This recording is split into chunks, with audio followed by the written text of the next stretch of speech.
All right, here we go. Bob Lazar is the ex-government scientist who, in 1989, came forward with the fact that he had been part of a team of scientists who back-engineered extraterrestrial disks, flying saucers, in other words, at a base known as S4, some 15 miles south of the infamous Area 51 at Groom Lake.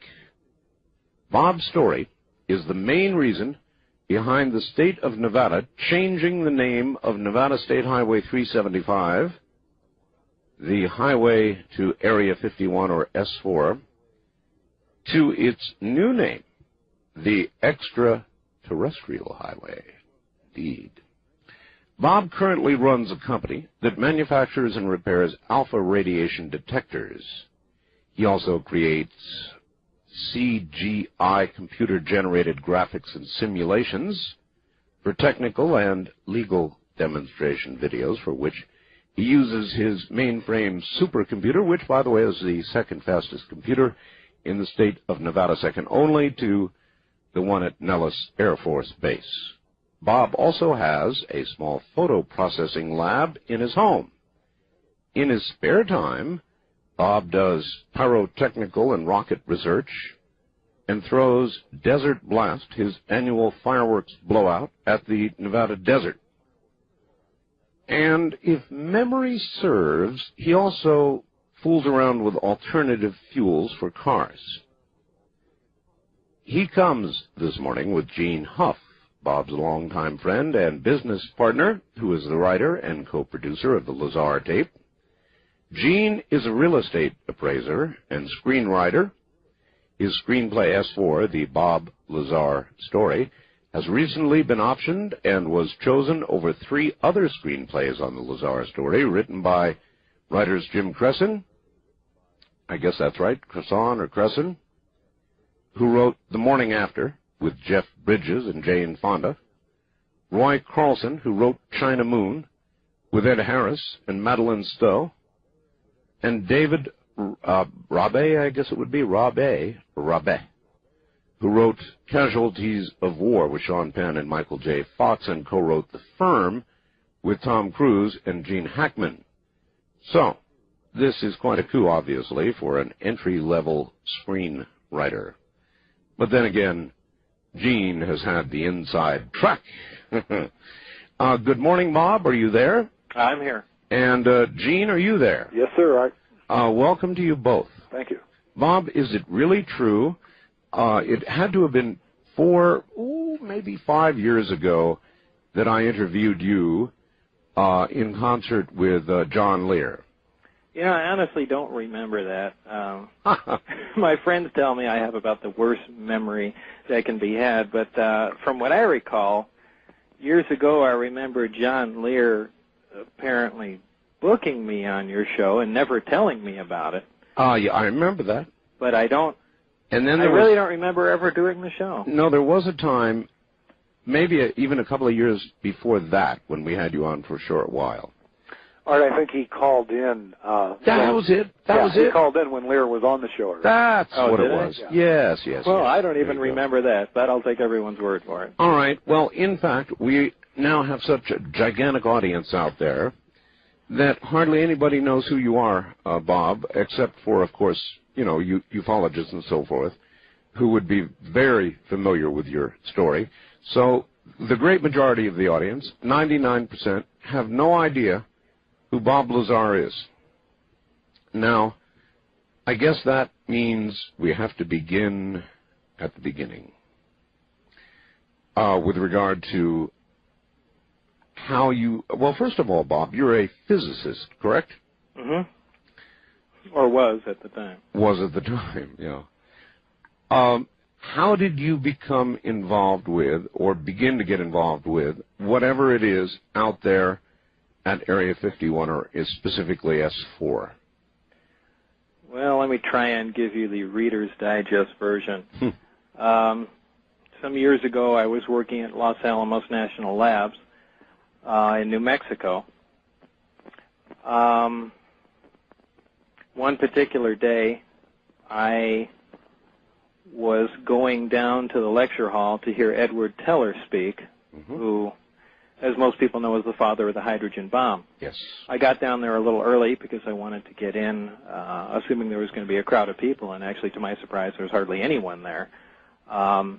Coincidentally, that day, the local newspaper in town, the Monitor, had printed a front-page article on me. And right outside the lecture hall was Dr. Teller reading the front page of the paper. So I thought it was a perfect opportunity to introduce myself and just say hi. Absolutely. It was just a casual meeting, and the only reason I bring it up is years later I had moved out of Los Alamos after I quit working for the lab. I opened up my own business that did some contract work for the lab, and also started a one-hour photo shop for my wife that she ran there. We later moved out of Los Alamos to Las Vegas, and again, some time later, I decided, I had missed working in the scientific community, so I decided to get back in and send out resumes. I sent them out really all over the place to the places where I'd essentially like to live a more I really don't remember where else, but one of the other resumes I sent was to Dr. Teller's attention, and I had referenced our meeting back then.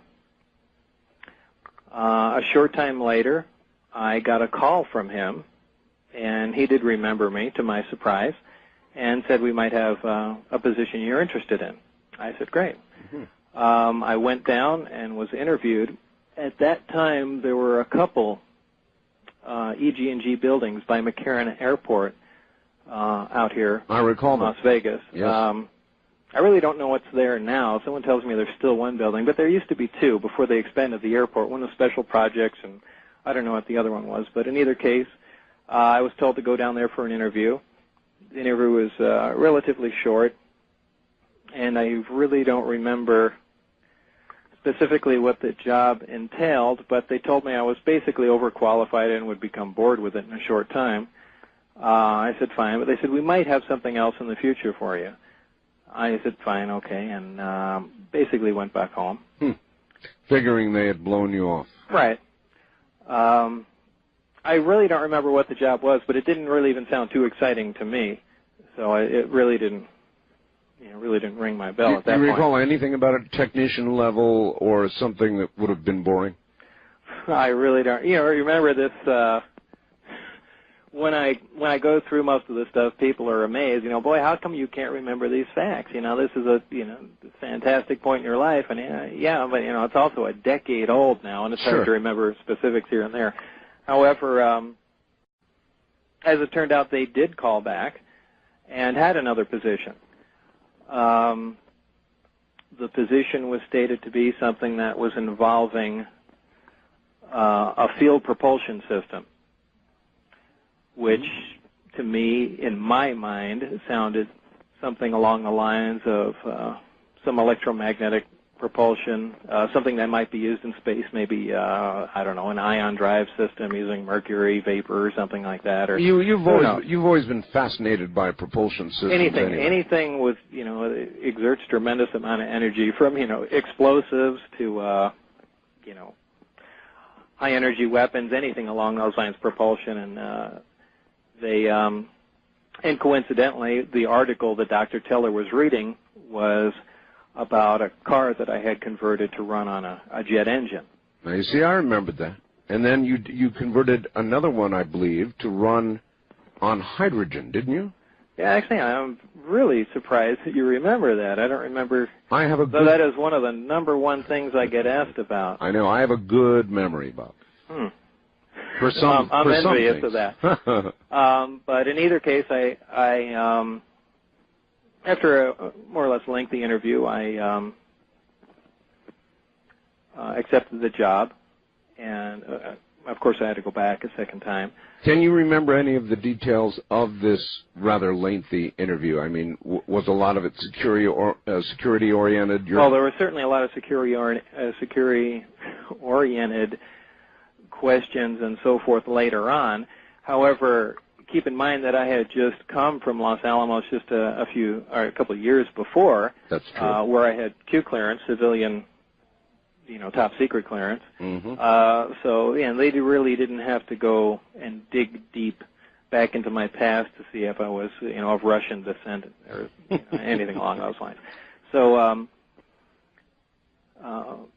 basically, the job just seemed like a typical research and development job. I was anxious to get started on it, and things went on. All they told me is that it was in a remote area out in the desert, and that I would fly out there maybe once, possibly twice a week, just to kind of get caught up on stuff. And they had to reinstate my clearance, which would take perhaps a couple weeks, maybe a month at the latest. Sure. And so in the meantime, I was given essentially busy work to do, or at least that's how it rang in my mind. And this is typical, too, at Los Alamos. If you're initially hired there before your clearance goes through, sometimes, obtaining Q clearance can take up to 13 months. So they don't just have you sit at home. You'll, before you go to work for the lab, sit around and work on alarm systems or something like that. Doesn't, something usually below your potential, but something to keep you busy. That rings true. I was in the Air Force. They did that to us all the time. Yeah, it's pretty common. So I thought, well, this very typical. I had no idea what this would actually entail until I got into it, and obviously looking through their eyes, I guess it made sense that they couldn't, of course, divulge what this job would actually entail before they had, gone through all the security and whatnot. But, that's essentially how the job came about. All right. One thing that I would think you would remember is your impressions of Mr. Teller. I do, as far as what? Well, what kind of guy was he? Just simple questions. What kind of guy was he? He was,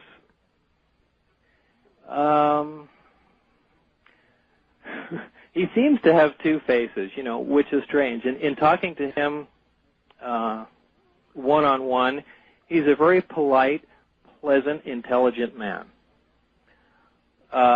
However, virtually any interview you'll see of this guy, he comes across as the most pompous, mean person you have ever run into in your life. Pompous and mean. I don't know how else to describe him, but he was not nearly as short, not physically speaking, but I mean, if you see him in interviews, you'll see him answer questions specifically to the point, short, and on to the next question, and not be very talkative, not offer any information other than what you're immediately talking about, and in person he was certainly not that way. So he was, the exact opposite, very pleasant and willing to talk about anything. Of course, we didn't talk about nuclear weapons or anything. Well, that's what I was going to ask about. Last night I interviewed Professor Michio Kaku. Never heard of him. A very preeminent physicist back at New York University, and he, too, has worked with Professor Teller. And I asked Professor Kaku why he had not participated in the hydrogen bomb development, and he said he simply chose not to. He wanted to go into a different direction with physics, and had quite a bit to say about Edward Teller. And apparently he was consumed during the Cold War years with national security, with being concerned about national security and... This is Dr. Teller you're talking about. Yes, and developing bombs. And, in fact, even today, the programs go on, I guess, with the third generation of hydrogen bombs, sort of designer bombs, Professor Kaku said. Anyway, that's why I asked you about Edward Teller. Listen, everybody hold tight. We're at the bottom of the hour, and we'll be right back. Bob Lazar and Gene Huff are my guests, and the story that you're about to hear unfold will curl your hair. I'm Art Bell. This is Coast to Coast AM.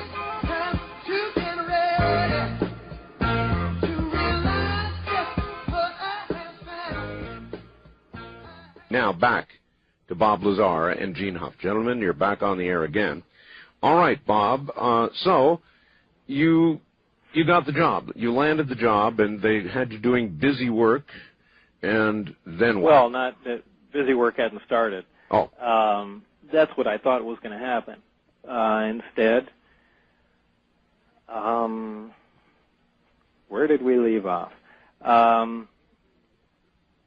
Well, actually, with busy work, they were kind of... Well, that's, He had anticipated busy work, but now you had to go to work the first day.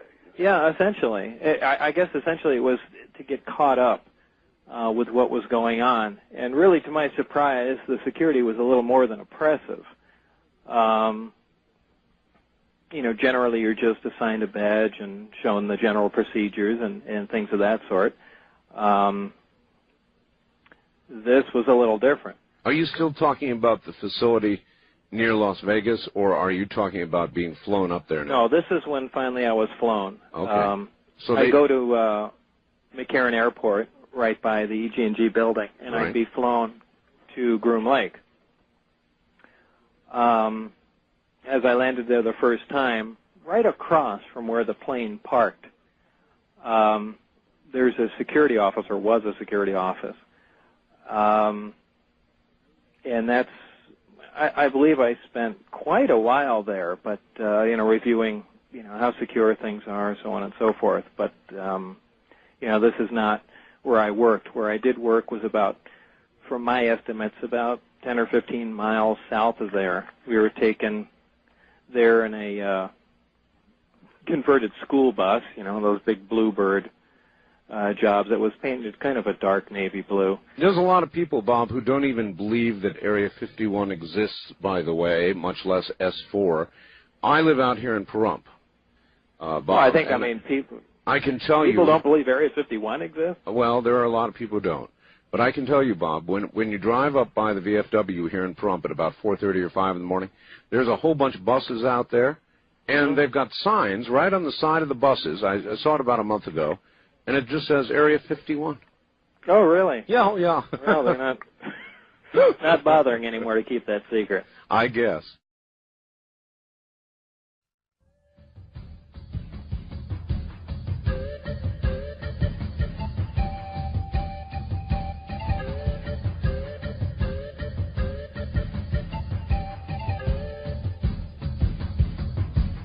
Now, from the Kingdom of Nye, more Coast to Coast AM with Art Bell. Here again is Art. Anyway, so then they take you from Groom Lake, the main facility, and incidentally, Bob, up on my website I've got a picture, a pretty good one, the best one I've ever seen, of the Groom Lake facility, and it shows what appears to be 3 large hangars, with the one in the center perhaps being the largest. Is that your recollection? 3 large hangars. Yeah, 3 big hangars. There are a lot of other attendant buildings, but 3 rather large hangars. I don't recall there being 3, obviously large hangars on the approach in from Las Vegas. That stood out that much above everything else. Okay. I recall a huge satellite dish, but for the most part, most of the time I was going there at night and certainly didn't have a run of the place. All I did was get to go in. One time I got to go to the cafeteria, but other than that, it was merely a stop. Toward S4. Yeah, toward S4, but I don't recall there being 3 large hangars really that stood out more than anything else. Did you ever see anything unusual at all at Groom Lake? The thing I did see that was unusual was some sort of advanced rocket or jet plane. People have called it Aurora. I don't know if it was Aurora or if it even exists. But John Andrews from the Tester Corporation and a few other aviation buffs kind of interviewed me more or less about that. It was something along the lines of an X-15 shaped type of craft. Now, we were driving away from this as it was taxiing, but it was a a horrendously loud tearing sound that the engines made.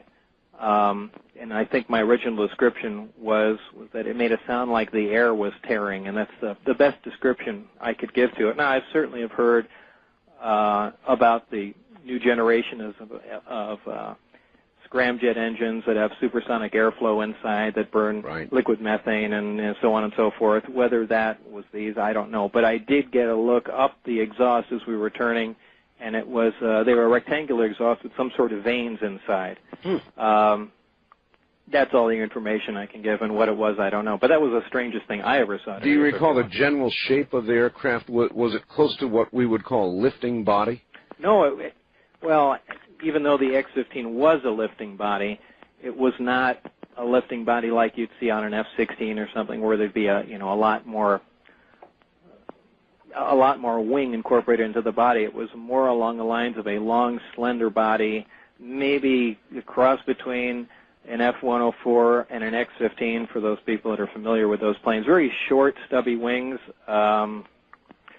which translates to me, high speed of rotation, high flight speed, and things like that. But again, I didn't get a very good look at it, and I don't know. It could have been anything, a scientific research vehicle or anything. I'm certainly not claiming that was Aurora. But sometime later, some of those people were down in Rachel, and they heard and recorded a sound that they interpreted as the sky tearing and played it back to me, and it was, in fact, the identical sound. So a couple of years later, it was still operational, whatever that thing was. But that was the only unusual thing I ever saw there. All right, so you landed, and they generally then, you would, I guess, get off on the tarmac there and get right on a bus? Yeah. Well, straight across from where the plane parked, head end, straight across from there in kind of a large parking area was the security building, and that's where we picked up the bus and went south. The first time I did go in, and it was an extensive little get-together with the security people there, and signed all kinds of strange forms that... Were there a lot of people on the bus? No, not going down to S4. Generally, the person that accompanied me all the time was Dennis Mariani, who was my supervisor at that time. Okay. And so then they had you sign all kinds of forms. What kind of forms? Well, everything from virtually signing away my constitutional rights. So should anything go wrong as far as me spilling my guts. Spilling your guts, yep. They would, essentially be judge, jury, and executioner. As far as the authorization to attain the clearance there, that was an order that was signed by President Reagan, which I saw on the desk. I'm trying to remember some of the other paperwork. Beforehand, I gave permission to have my phone lines monitored. Boy. And can you remember any of the wording? I mean, you said you signed something that would allow them, if you blabbed, to be judge, jury, and executioner. Well, I had signed something like that. I mean, that may be a slight exaggeration of how the wording was, but certainly I signed, I'm trying to remember what it was, like a 10-10 agreement. If you've heard that before, I don't remember the exact title of the document, but, it says if you violate, national security secrets, it's 10 years in jail and a $10,000 fine. Does that sound familiar to you? It does. Heard that before. It does. I've signed something like that before, but this was certainly far above and beyond that, which was kind of shocking, actually.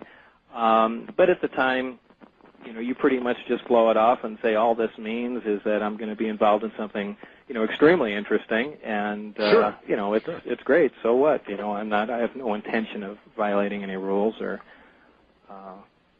causing any problems. So there's no sweat. No, I understand. I mean, by that time you're probably tantalized, thinking this. Oh, really? I was, certainly pumped up. It's going to be real fun. Exactly. All right. So you sign all the forms, including one to tap your phone, huh? Right. They did. That was again before I went down there. That was down at EG&G, and I gave them permission to do that. But that was only for a limited amount of time. I don't recall how long that was for. And Bob, to me, that's kind of a silly thing to do in the first place, because if you're going to monitor my phone, why tell me? It kind of defeats the purpose. Maybe because otherwise they have to go through some sort of legal procedure and get some sort of court something or another. So yeah, but you would think in the interest of national security they could circumvent all that, but... well, they probably do, actually. Who knows? when they need to. I had actually doubted that they were actually doing that. Once in a while everyone hears little clicks and pops and buzzes on their phone, and, I really didn't think that was it. And, my view is a good tap is one you never hear. Well, this is my point exactly. Sometime later, I guess we'll get into that. But when things turned sour, actually before they did, they had come to my house 30 minutes after I got off the phone with Gene one day, and we were joking around on the phone. They came to my front door 30 minutes later with a transcript of our conversation and outlined were the questionable phrases that I had spoken. Now, this is amazing to me, considering the closest FBI building down here is on Charleston and Maryland 3rd or Charleston and Maryland Parkway. But, I mean, that's an amazing feat. It almost makes me think they had a little mobile setup somewhere. Well, it is. You're a computer guy, and I've heard, maybe you could confirm this for me, that the NSC has the ability to have supercomputers which virtually are monitoring perhaps even millions of conversations, looking not at the entire conversation, but listening for key words.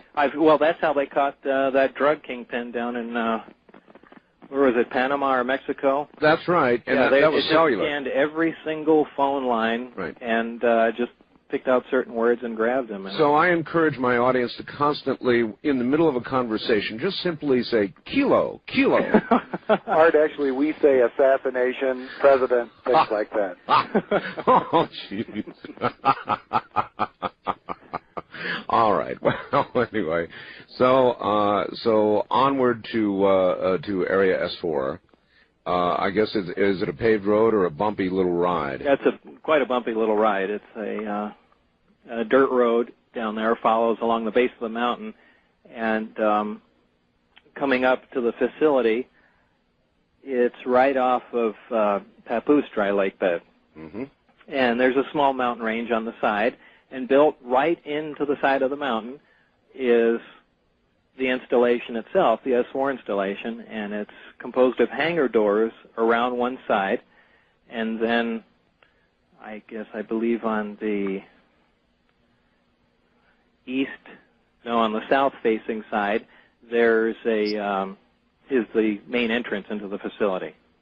Were the windows on the bus darkened, or could you see out as you went? No, you could. The only place you could see out was the front. On the bus, most of the times I had gone down there was the driver, a security guard, and Dennis Mariani. The security guard almost always stood right up front, not sitting down, but holding that bar, which is right by the door on those buses. Sure. I don't know if it was in an effort to block my view out there or just to intimidate me and stare at me.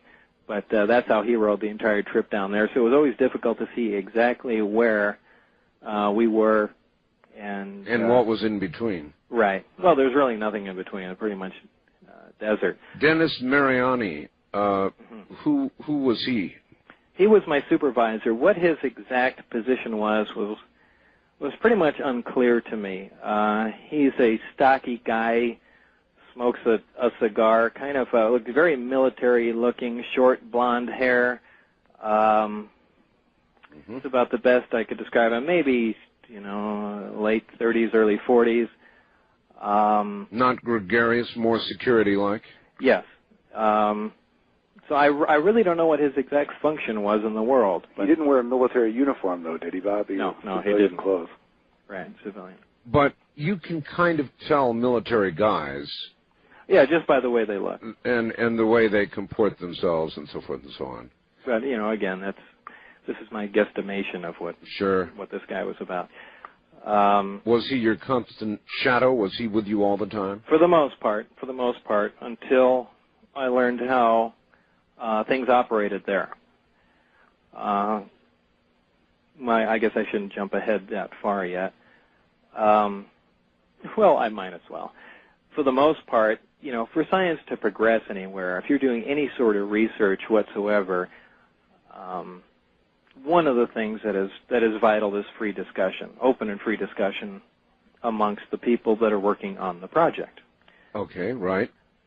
Well, obviously, it's how ideas are bounced off other people, and that was the only way things can progress. Wasn't that one of the main contentious points during the development of the atomic bomb in the Manhattan Project? Everything was compartmentalized, and the military just loves to do that. And the scientists just hate it because they want to bounce ideas off each other. Exactly. So you're saying, really, in 1989, that was still going on? Well, probably. Well, I don't know. How would I know how bad it was during the atomic age? But it was very oppressive. So much so that our job was very compartmentalized. Every aspect was split into groups of people. Groups of people are quite literally two people. You work on the buddy system. In other words, the only person I can talk to, the only person I can discuss anything with, the only person I can relate to is the one person who I work with. Any other aspect of the project, any other questions are simply not to be asked.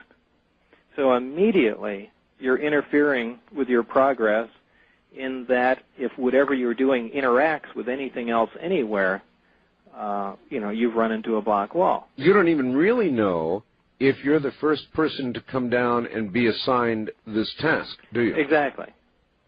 There in fact, could have I been was others told that I wasn't. Oh, really? Yeah. But, you really have no idea what's going on. And I'm sure if you found that, Part A connects to Part B, which we're not allowed to see, I'm sure there would be some way to gain some of that information. But, Bob, not only were you not the first person assigned that task, but this might be an interesting point to tell them why you were told you were hired. No, that's true. I was, actually, one of the questions I've always had is, why did they hire me? Certainly for this project, I would not be the most intelligent, the most resourceful person that they could possibly hire out of all the people at Los Alamos or anywhere else in the world for that matter. So I've always wondered exactly why they would have picked me. And so why then did they? I still don't know. I've always wondered this. I've ran a lot of things through my mind, different possible scenarios, and they really, none of them make any sense. Was it because Edward Teller just thought I was a nice guy and essentially juiced me into the position? It sounds, it sounds that way. Yeah, but, in a project like this, why would something like that happen where every person counts? You're talking in a project where there are only actually 22 active people working on it. But when Teller speaks, the military listens. Yeah, that's true. But, I didn't know him well enough. As far as my scientific background, it was actually fairly limited. I was working at Los Alamos on working with the accelerator at that point, so it really wasn't a propulsion-based job, anything to do with, what I was about to have my hands on. Maybe they assumed you did have the right background. Maybe they didn't really know what they had on their hands. Well, one of the... I tell you, we're coming up on a break, and we'll pick up on this point when we get back. Everybody relax. It'll be a good one. Bob Lazar and Gene Huff are my guests. Belt in. It's going to be a good one.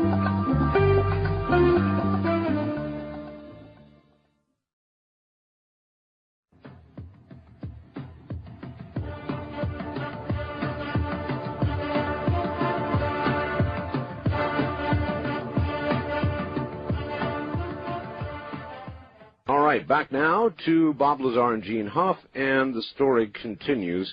Here we are at Area S4 south of Groom Lake, and I guess by now you're in great anticipation, Bob, wondering what you're going to be doing. I was just about to make a point before we broke, and I can't remember it. Well, that's why you have Gene Huff. Gene? Gene doesn't remember either. Gene doesn't remember either. Well, I think my short-term memory. He was talking contagious. right before we broke about it. He had no idea why they chose him of all the people in the world. But that's well, actually, Gene, you had said, "Why don't you tell them, Bob, why they chose you?" And Bob said, "I have no idea." And we were talking about the work he did at Los Alamos. Right. Yeah, he was.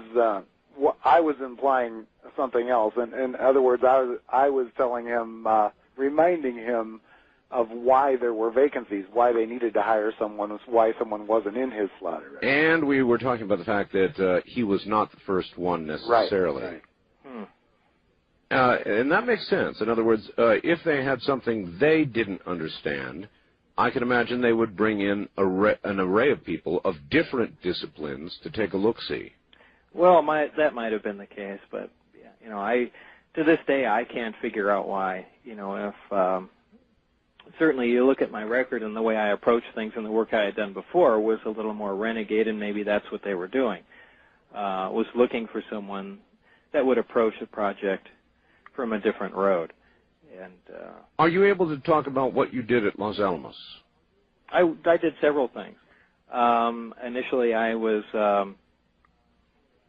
working on the polarized proton target on the accelerator. The accelerator there at Los Alamos is a linear accelerator. It stretches about, if I remember, about a half mile, and it's one of the more unique setups in that instead of running a single experiment on the output of the accelerator, the beam is split into different areas. And all these different areas are, I don't know really if they're leased or rented to other countries or other scientists, but several other people and other groups from all over the world essentially can conduct experiments simultaneously. At different times they'll fire different particles down the target for different lengths of time, and everyone can run their own experiments and see what's going on. There was also some Star Wars development done there. Okay. I'm sitting here listening, trying to imagine any application for what you were about to do, and you don't. At S4. Yeah. There's none. There was no direct connection at all. This is one of the things that has perplexed me forever. But how could there be? Maybe this was the point that I was going to make. In fact, it is. It just popped back in my mind. What was strange about the interviews I had was, certainly there was some technical questions here and there. They essentially knew my background already. But what they were most concerned was what I had done in my spare time, which I found to be very unusual. Now, what had you done in your spare time? You had worked with propulsion systems in your spare time, right? Right. I mean, they were essentially concerned with more of my, for lack of a better word, playtime than they were with what I was or what I had currently done. All right. Well, let's take this back to Edward Teller. When you had a conversation with Edward Teller, did you talk about your playtime? Did you talk about... Well, I was talking about at that time the static ramjet engine that was, in fact, that was in the front of the paper. So we were talking about, in fact, at that time I had filed patents on it, of how the device operated without the need for fuel pumps and things of that sort because of the type of fuel it used. What is a static ramjet engine? It was an offshoot of a pressure jet engine, which was invented by Eugene Gluharf, who was also coincidentally the inventor of the rocket ejection seat that's used on all fighter aircraft. Indeed. He developed that, I believe, in the 50s, and in the 70s I had run into him, and really, as a kid back then, started working in my spare time as I went to Pierce College at that time, working to improve on the design. I came off with an offshoot of the design, which was a little more complicated, but produced a lot more thrust. The basic design of the engine is it has no moving parts at all. One property of propane is that it sticks to hot metal. Mm-hmm. This eliminates all the needs for flame holders and things of that sort inside the engine, which makes it more complicated. I'm trying to think of a couple other points about it. It was a pretty different design as far as jet engines go. And with the changes I made, it was essentially a different type of engine. And after I had gone past the development of it on a test stand, I built a slightly larger one and installed it in the back of a car. And it was a convenient mobile test setup as opposed, well, and additionally, it was something kind of interesting to play around with in the desert. Sure. Which is where the whole article came from in the newspaper.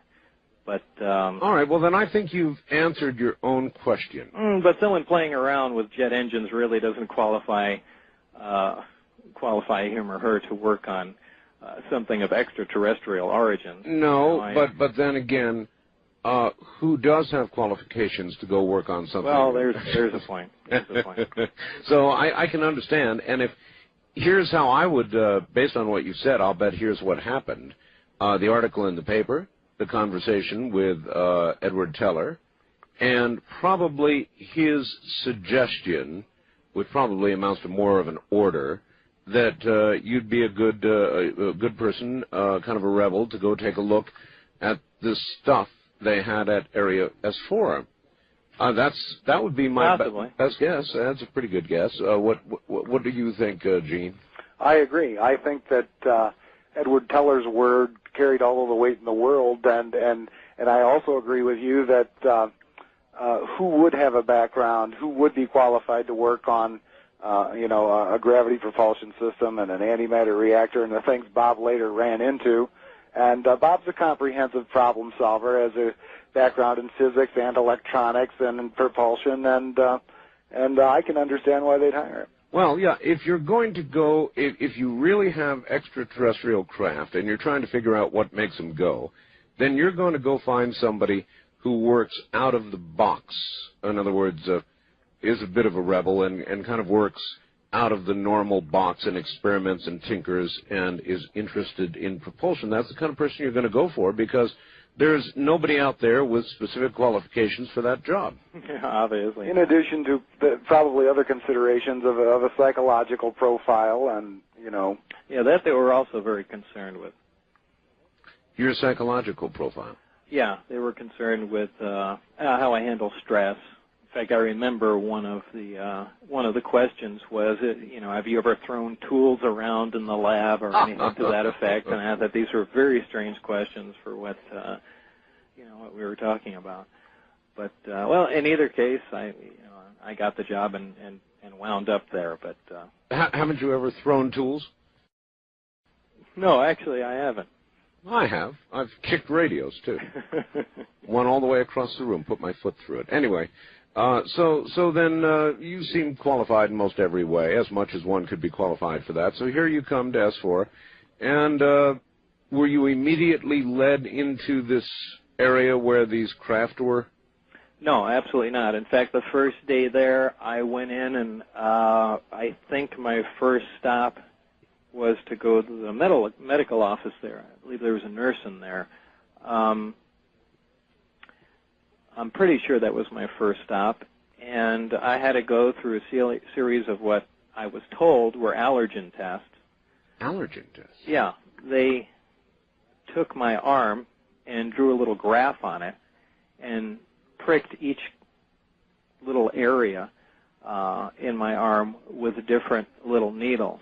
No kidding. And, in fact, I was not permitted back to work, I think, for 2 weeks until there was a reaction, or if there was to be a reaction, with any of the substances they put on my skin. And they said, we're working with some extremely exotic materials here that we're not all that familiar with, and we want to know if there's going to be any problem with it. And I said, well, that's, again, odd, but acceptable.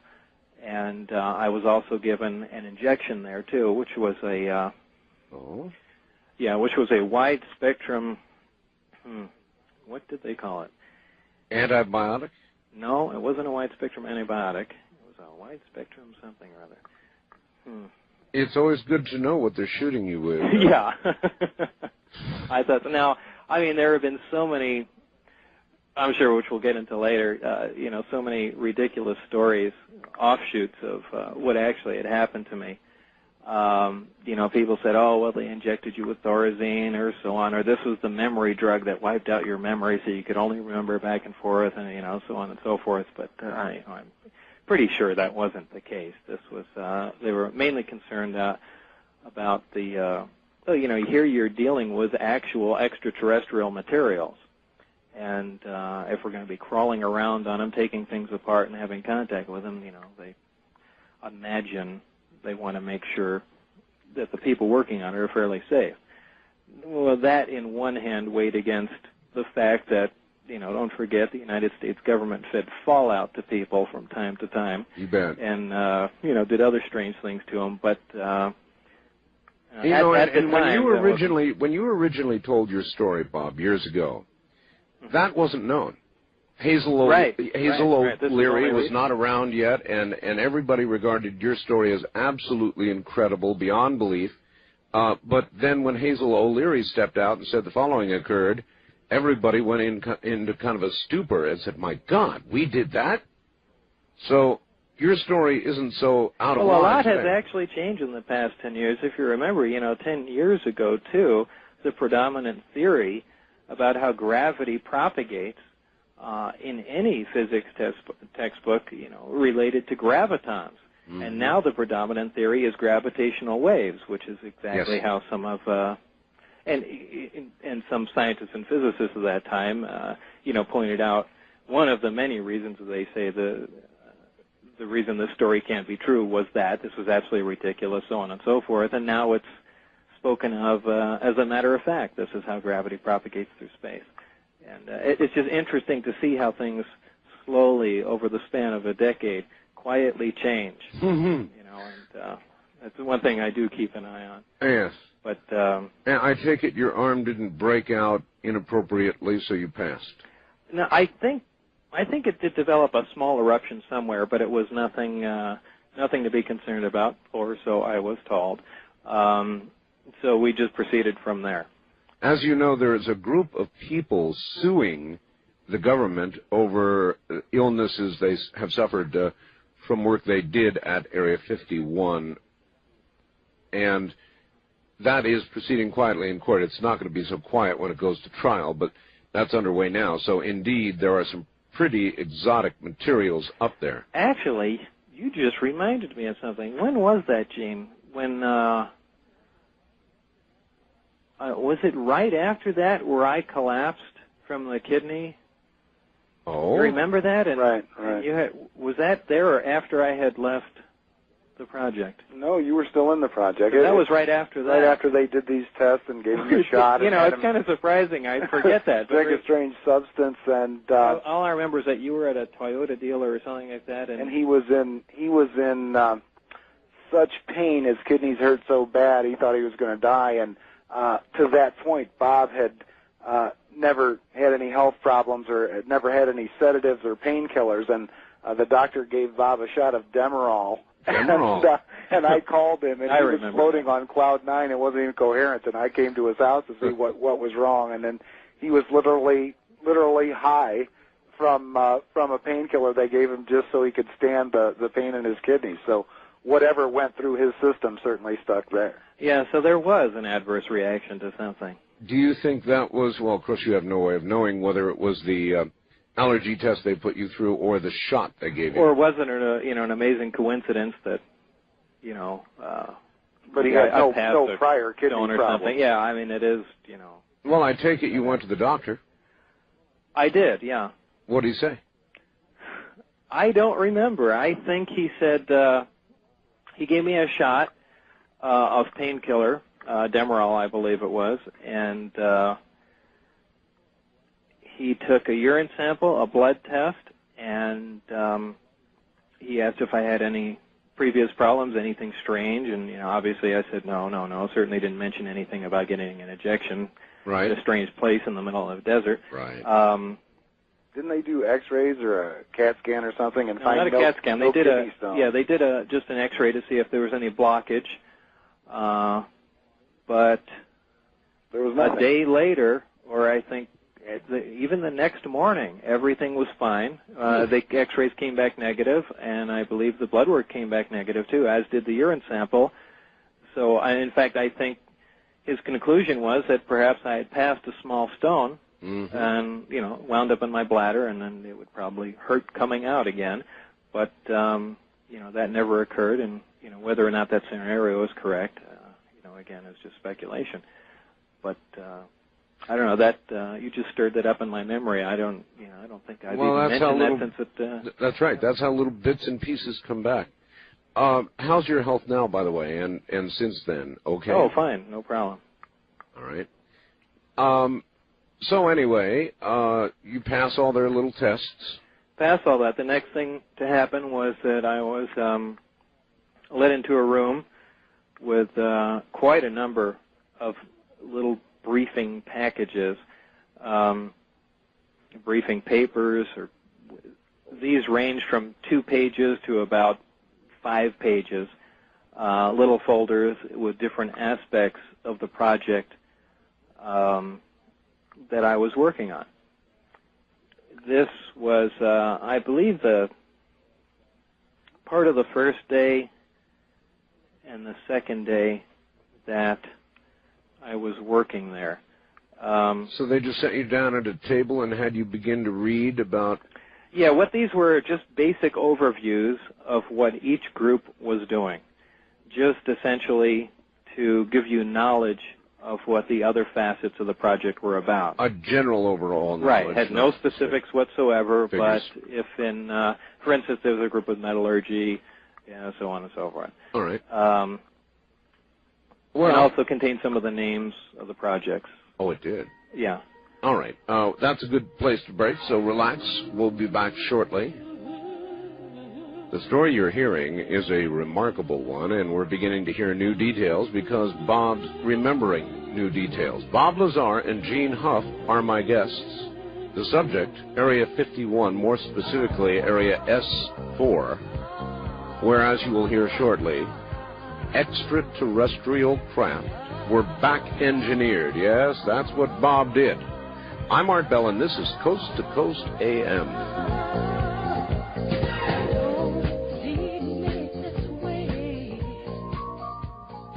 Back to Bob Lazar and Gene Huff. Gentlemen, you're back on the air again. All right. So here we are. You're in a little room with a bunch of briefing papers giving you more or less an outline, but not specifics of the work being done on. Actually, at that point, did they state what it was that was being worked on? Well, at this point, yeah. This is the first time I really knew exactly what I would be doing. And this is where it was stated that the project was essentially that of back engineering an extraterrestrial craft. That must be quite a line to read. Well, it was, and it was also hard to believe, because certainly going into the project, I was basically a nuts and bolts guy, and certainly didn't believe in UFOs and thought everyone was crazy that even considered the topic. I certainly believe that there was life elsewhere. Certainly life can exist on other planets, other galaxies, other solar systems, but I just found it very hard to believe that there was any intelligent life visiting Earth. And you had never had any close encounter of the third kind? No, and I thought people were basically crackpots that thought so. Whacked out. But also, Art, he was into science and technology, and he certainly wasn't well-read. I mean, he had never heard of the, Betty and Barney Hill case, or he didn't know anything about the Roswell crash or anything along those lines. I mean, he wasn't interested and he didn't pursue it. And if you all remember, really a decade ago, I mean, some of that information was available, but certainly wasn't prevalent to the point that it is today with websites and movies and television shows. Oh, indeed. As a matter of fact, before we proceed, Bob, I'd be very, very interested to hear your reaction. I have interviewed now twice, very rare interviews, by the way, hours-long interviews, with Colonel Philip Corso. And I'm kind of interested to get your reaction to Colonel Corso's revelations about the back engineering and insertion into American industry he did of artifacts from the Roswell crash. Were you surprised to hear about that? This is the first I'm hearing about this. Is that right? What is all right. inserted into all right, American Philip J. Corso, Colonel. Believe it or not, I really am completely uninterested in the topic UFOs and never follow it at all. All right, well, so I'm in the dark as follows.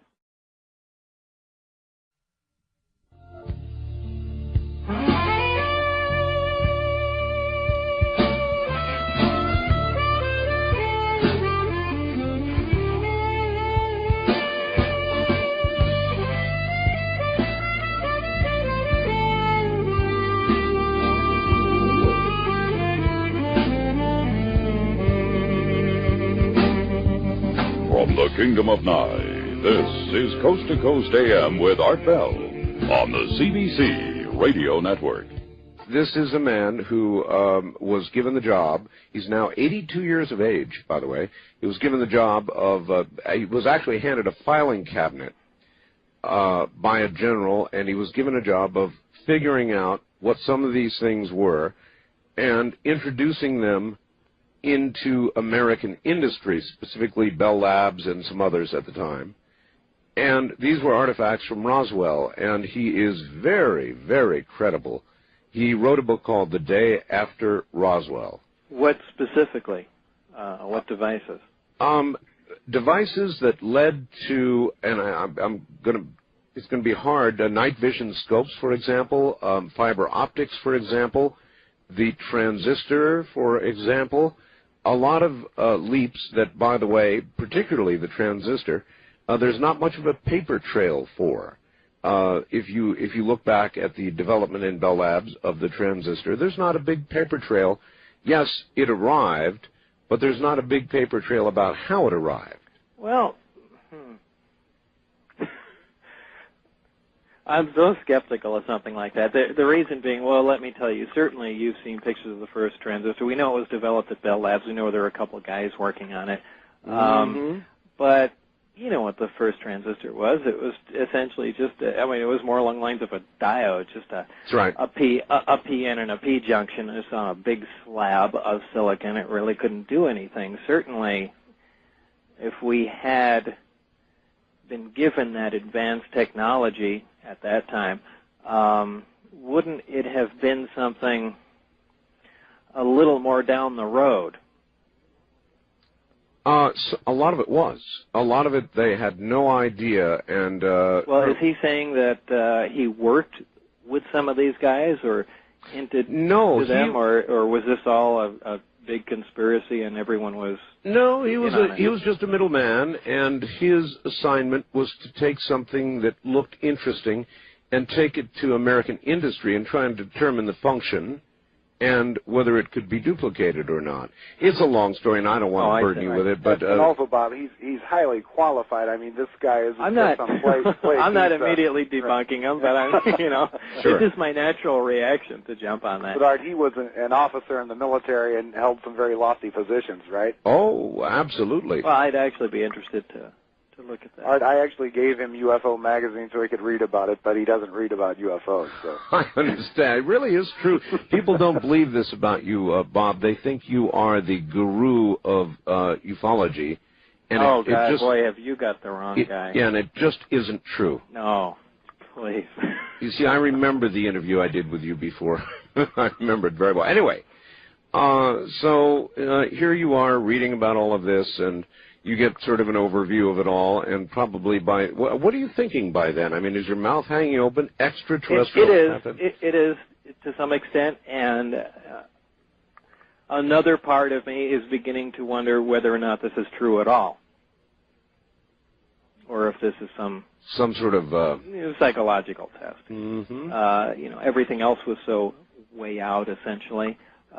Maybe this is, another game that we're playing. Maybe they're just trying to determine what reactions of people in science would be to extraterrestrial craft or the fact of extraterrestrial presence of any kind at all. Right, and certainly all these thoughts had gone through my mind. From there, the days have kind of blended together in my mind. It's hard to separate what happened on each day after that, but I believe that the next time I went there was the time that I was actually let in through one of the hangar doors. Now, normally we drove alongside of the installation and came in the main entrance. Mm-hmm. This one time, we drove up and one of the hangar doors was open. Uh-huh. In the hangar doors, as plain as day, or in the hangar door, as plain as day, was the craft that I had later labeled the sport model. A very sleek-looking, very stereotypical flying saucer. My immediate reaction was, this is the new generation fighter that we're working on.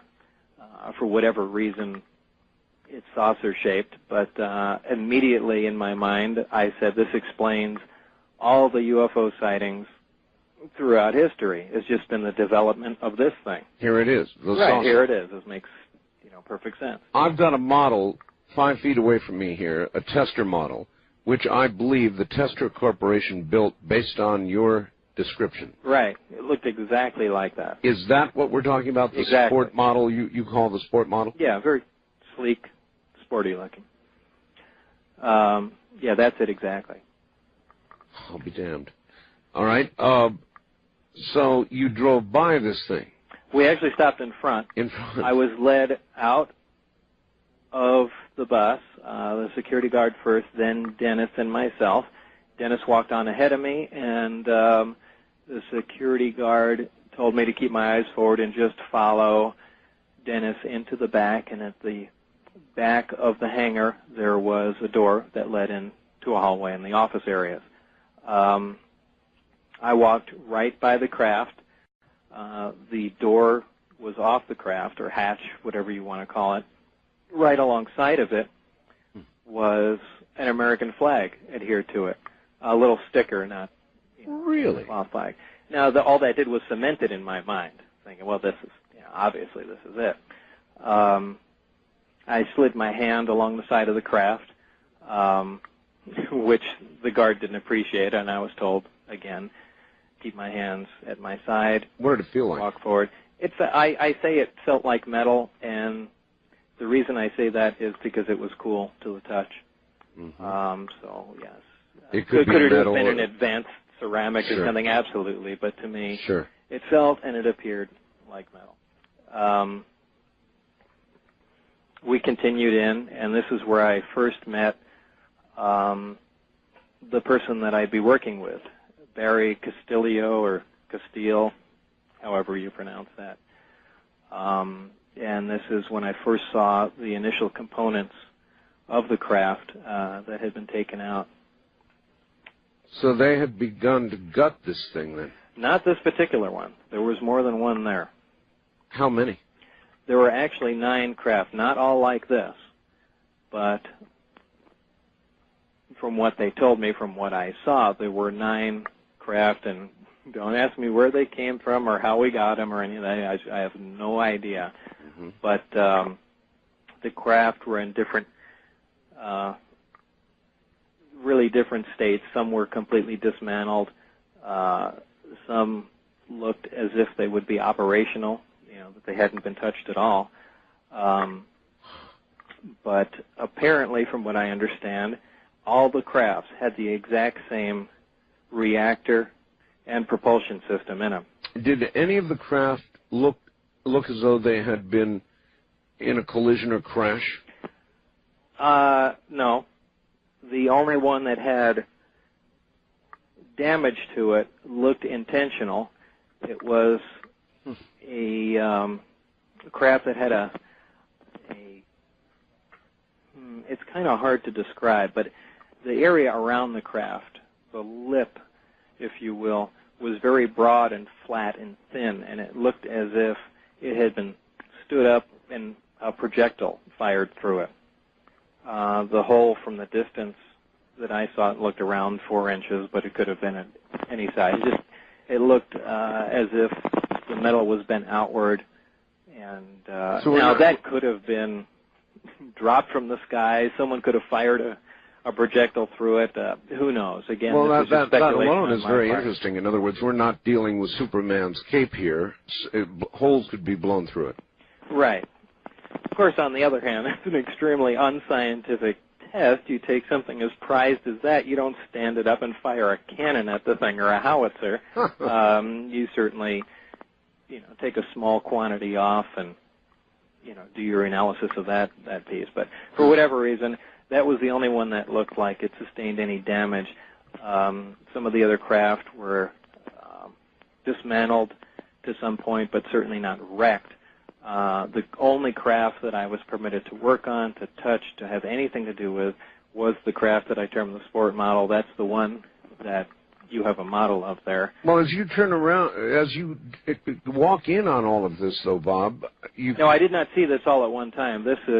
I saw this one craft. Now, the hangar doors are all next to each other, and only at one time, way down the road, were all the bay doors open at one time, and I got a glance to see in what was the other hangar doors. But for the most part, at this point, all I knew was that there was this one craft, and now in my mind, I am convinced that this is just a U.S. manufactured, extremely secret, fighter reconnaissance craft. Who knows what? But and the little American flag did that for you? Oh, without question, that was it. It's a done deal. So that's where that was. What do you say? You look at it and say, turn around to your companion, we'll call him, and say, wow, or my God, or where did these come from? No, nothing. I just had a smile on my face, if I remember, walked into the back door, and then, the introductions began. The only other person I really interfaced with was Rene. I don't remember his last name, and I actually can't remember what in the world Rene did. But for the most part, Barry and I worked closely together. Now, this is also the first time that my supervisor left me alone with Barry, and this is where the learning process essentially began. This is where my view of everything changed. Did they tell you at that point what your specific job was? In other words, there it is, and it's sort of like, okay, what am I supposed to do? Well, that's what this, that's where we begin now. This is exactly what this meeting with Barry entails, is the description of precisely what I'm supposed to be working on, what my function in life is now at this place. And this is where I find out that we are essentially, well, number one, that the briefings I was reading are correct. In other words, they are extraterrestrial. Right. These craft are not extraterrestrial. The scope, the aim of our project is now to back engineer these craft, or this one particular craft, with the intention of duplicating it, or duplicating the subsystems within it using earthly materials. So that was the project. Now, this hit me quite hard at that time, and needless to say, now, this night I didn't get any sleep. It was fairly exciting before that, but and certainly Barry just telling me this wasn't enough. This is when we also had some demonstrations on what we had found out, or what information had been gleaned so far from the technology that we've seen. It was all very fantastic, and it was absolutely mind-boggling. Well, I know you don't follow all this, but I have to ask, have you seen Independence Day? Oh, absolutely. Yeah. Oh, okay, good. At least you've done that. You remember when they brought everybody into Area 51 and they opened the big door and you want to see? Well, they invited me to the premiere of that. Oh, they did? Yeah. In fact, they made me stand up for some reason. They made you? Yeah, and they introduced me. I see. But in fact, someone called. I don't remember the people involved there, but when they were talking about the movie, the making of the movie, so on and so forth, the lab technician there, I don't remember his name in the movie, but who wore the white lab coat, they called the Bob Lazar guy. Yeah. Dean Devlin was the writer. Ah. So I don't remember the other people that were there, but I thought that was pretty funny. But as they said, they had taken, for the movie, they had taken much of the UFO lore stories and everything that had been circulating around for years and, threw together the script in a short time and, produced it. So that wasn't, it looked nothing like that, by the way, but, the idea was the same. Same idea. All right, well, we're at an interesting juncture here, and the real fun is about to begin. Were you told that you were going to be working on one specific area of back engineering, or were you going Only. Only? Power and propulsion system, and everything else was essentially off limits. Meaning you couldn't even touch it? No, I couldn't touch it. However, I did get to go on the craft one time, and this was for the express purpose of only seeing the placement of the reactor and how the gravity amplifiers worked, how the emitters moved freely underneath on the primary level, and just how all the subcomponents, fit together. All right, that's a good place to hold it. We're at the top of the hour. Take a good few moments to relax, and we'll be right back. To my guests, Bob Lazar and Gene Huff, and gentlemen, I have a surprise for you. Bob, you were, in effect, recruited, I think, by Edward Teller. Mm-hmm. I have a friend who's listening to the show this morning as we speak, believe it or not, all the way down in Perth, Australia. His name is Stan Dale, and he was also recruited by Edward Teller. And he's got a question or two for you. I'm going to see if we can bring him up. All the way from Perth, Australia, there's a slight delay in the phone line transmission. Stan, are you there? Yeah, Art. Okay, very good. Bob Lazar is on the line, and I know you followed the Lazar story, and you might briefly, just very briefly, recap yours and ask a question. All right, very briefly, I was working in the computer business in Dallas in I think it was 71. And among other things, I was also doing some investigation for the FBI at the corporations where I was working as an undercover kind of plant. Mm-hmm. During this time at this company where I was working, it was a large corporation. It was called Daltex Optical at the time. It had 100 sub-corporations, and a lot of them operated in Nevada. And during the time I was there, I was approached by one of the senior executives of this company to go meet with a Dr. James R. Maxfield at the Radiation Research Clinic over a couple miles from where we had the office in Dallas. And I didn't go for about a month, and then I met this same executive at a morning coffee in the executive tea room. And he said to me I hadn't been to see his friend Maxfield, and the reason he'd asked me to go is because I had talked to him about some work that I've been doing in my time off, my private time at home, in my own laboratory, working with two things. One was a thermionic electrical converter, and the other was a rather novel method, I thought, of propelling a flying aircraft, which was circular-shaped and, flying saucer, you would call them today. Mm-hmm. Anyway, in the course of having told this guy just over coffee, well, he kind of got reasonably interested in it and told me I ought to go talk to a friend of his, and didn't do it. So 30 days passed, and he says to me, look, you haven't been to see Jim Maxfield yet. Please go this afternoon. I've booked you an appointment at 3.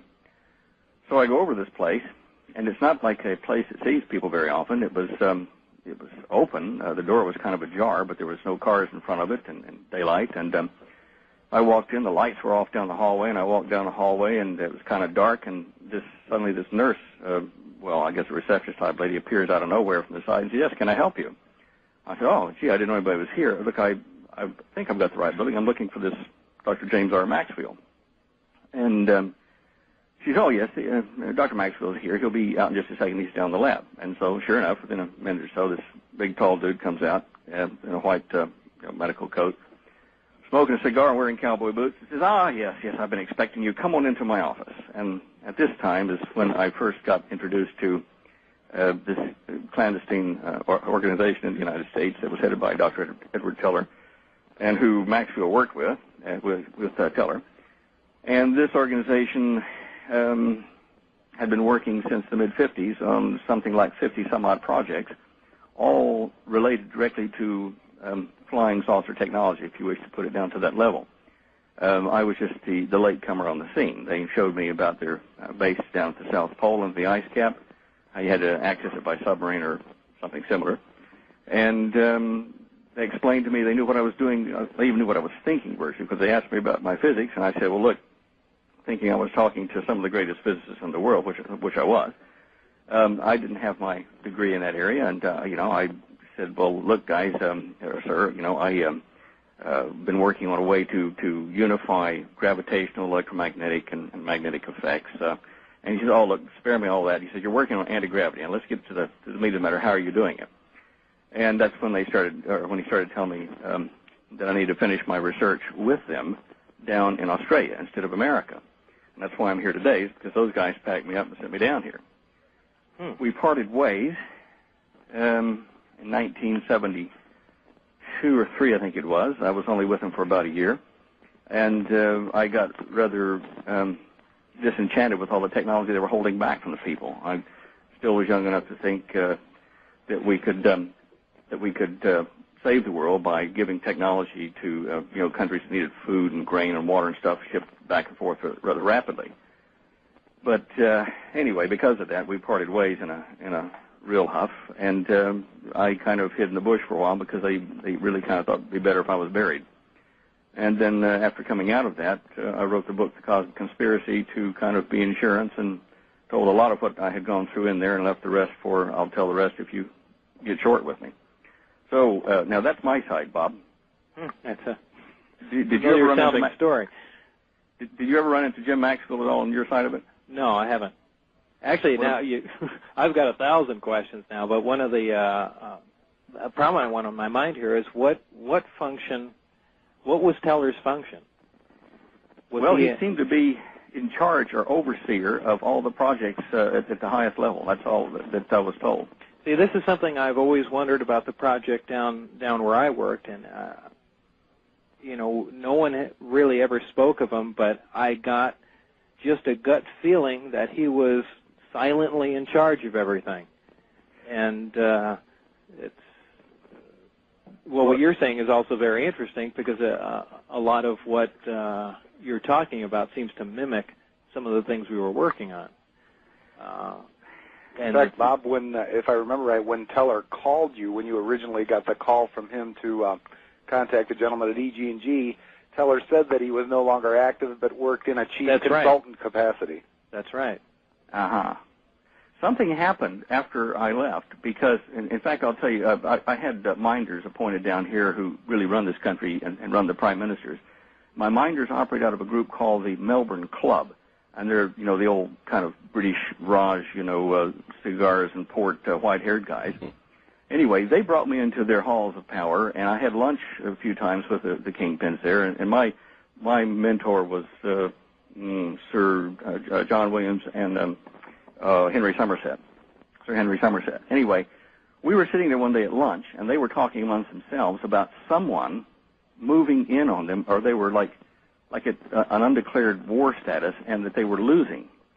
And they never mentioned aliens or all that kind of stuff, so don't jump the gun. But I heard them say, well, yeah, Henry, it looks like we're going to lose this.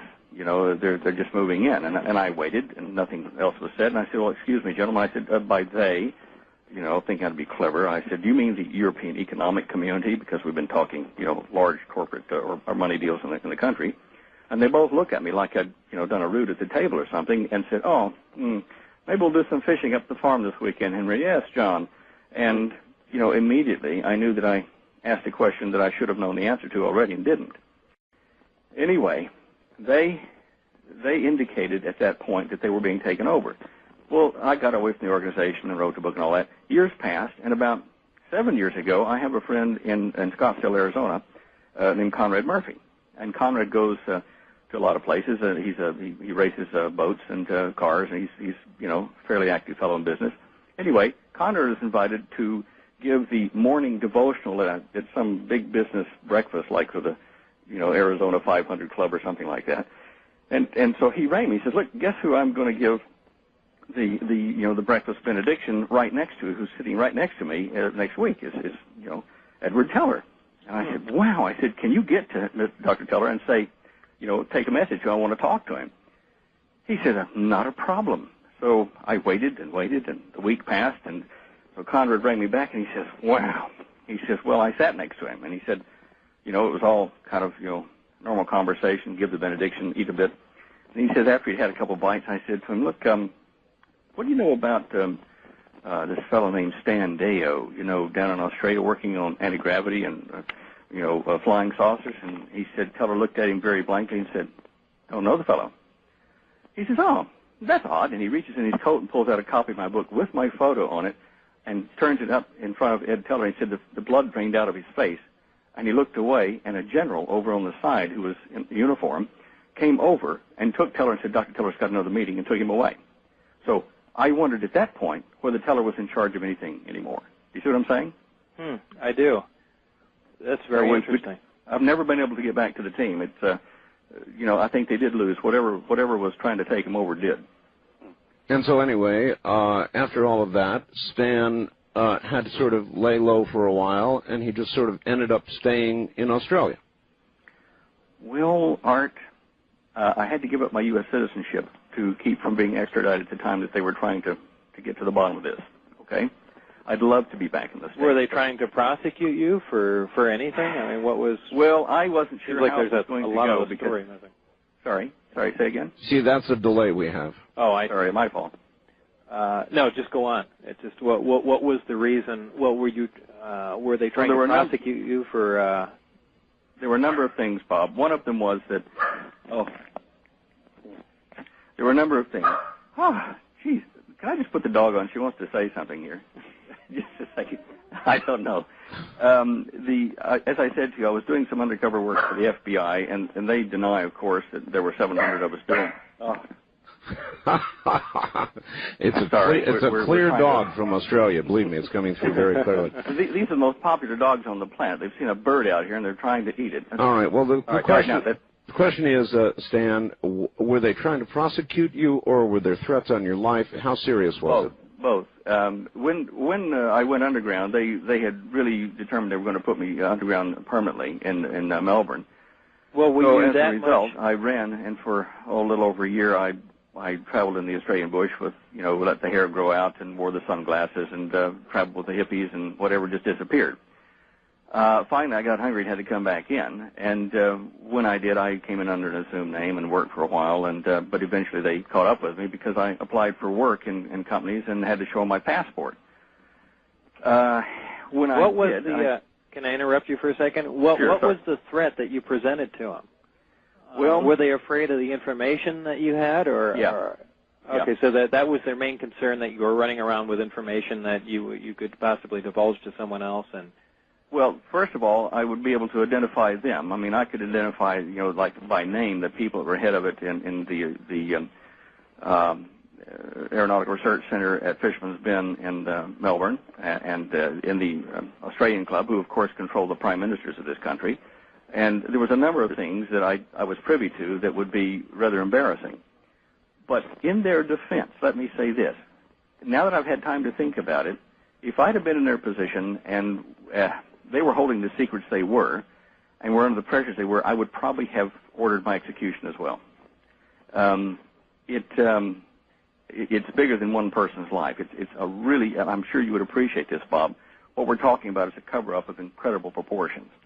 Were you able to continue your research, or did they have all the requisite hardware? Of course they did. I did do some. I did play around a bit what I could do, but I didn't have access to high temperature coating. I couldn't put my barium titanate or anything else on the capacitive surfaces. But your little that video you did with the little ship that had the thermionic converter on it. I don't know why you had to have an element, whatever it was, 1115, because we were quite aware that you could convert thermal energy at around 37 gigahertz on the sampling frequency. You could take random heat and convert it into flowing electric energy. Well, that's just a thermionic generator. I mean, yeah. That's it. But all that does is that's just providing electrical power. That's correct. As I say, we didn't need 115 to do that, though. Well, yeah, no one does. I mean, that's how. Space thermionic generators just use plutonium to warm essentially a thermocouple using a Seebeck effect or whatever to produce electrical energy. However, the basis of the craft that I worked on, the electrical energy was merely a byproduct. That was not how the entire craft operated. That's where the 115 came in. Now, the other thing I noticed here is you're using gravity wave A and gravity wave B focus fields. Mm-hmm. In the stuff we were working on, the field we would generate was in a toroidal field that would curl. Well, that's exactly how this was generated. It was essentially in a toroid around the craft. Ah, okay. In fact, I just have some of the animators gave me some fantastic graphics that I haven't really been able to post anywhere, but I did want to put them up on the web somewhere because there are a lot of people that are interested in the actual propagation of the gravity field, and I was just about to give those to the guys that handle our web page, and it might be worth having a look at that. What's the website? Look, is it on your site? Just go to my site and you'll be able to jump right over. Stan, we're out of time in this half hour, but from what I've heard, I think that you two should be communicating. I know. Well, I never have been able to reach Bob. He kind of did like I did, went to ground, I think. Yeah, well, what I'll do is I'll provide Bob with your number in Perth. Okay. With your permission. Is that all right? Fine. Excellent. All right. Nice talking to you, Bob. Email might work well, too, right? Yes, it does work well, and we can make those arrangements as well. So. Well, that would be fine. Yeah, I'd like to talk to him. All right, Stan. Thank you very much, and we'll put you two in contact. All right. Good night. All right. Good night from America, and we'll be right back with Bob Lazar and Gene Huff. This is Coast to Coast AM.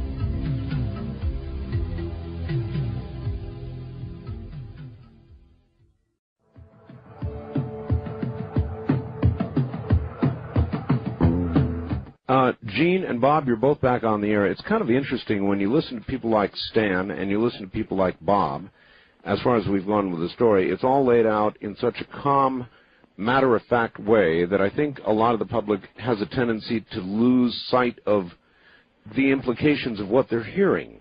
But you've told the story so many times, Bob, that I guess it comes out that way, sort of in a matter-of-fact way, huh? Yeah, it pretty much does. All right, let us return to your story. Now you've had a chance to get in the craft, and what are you doing? What are you working on? What are you seeing?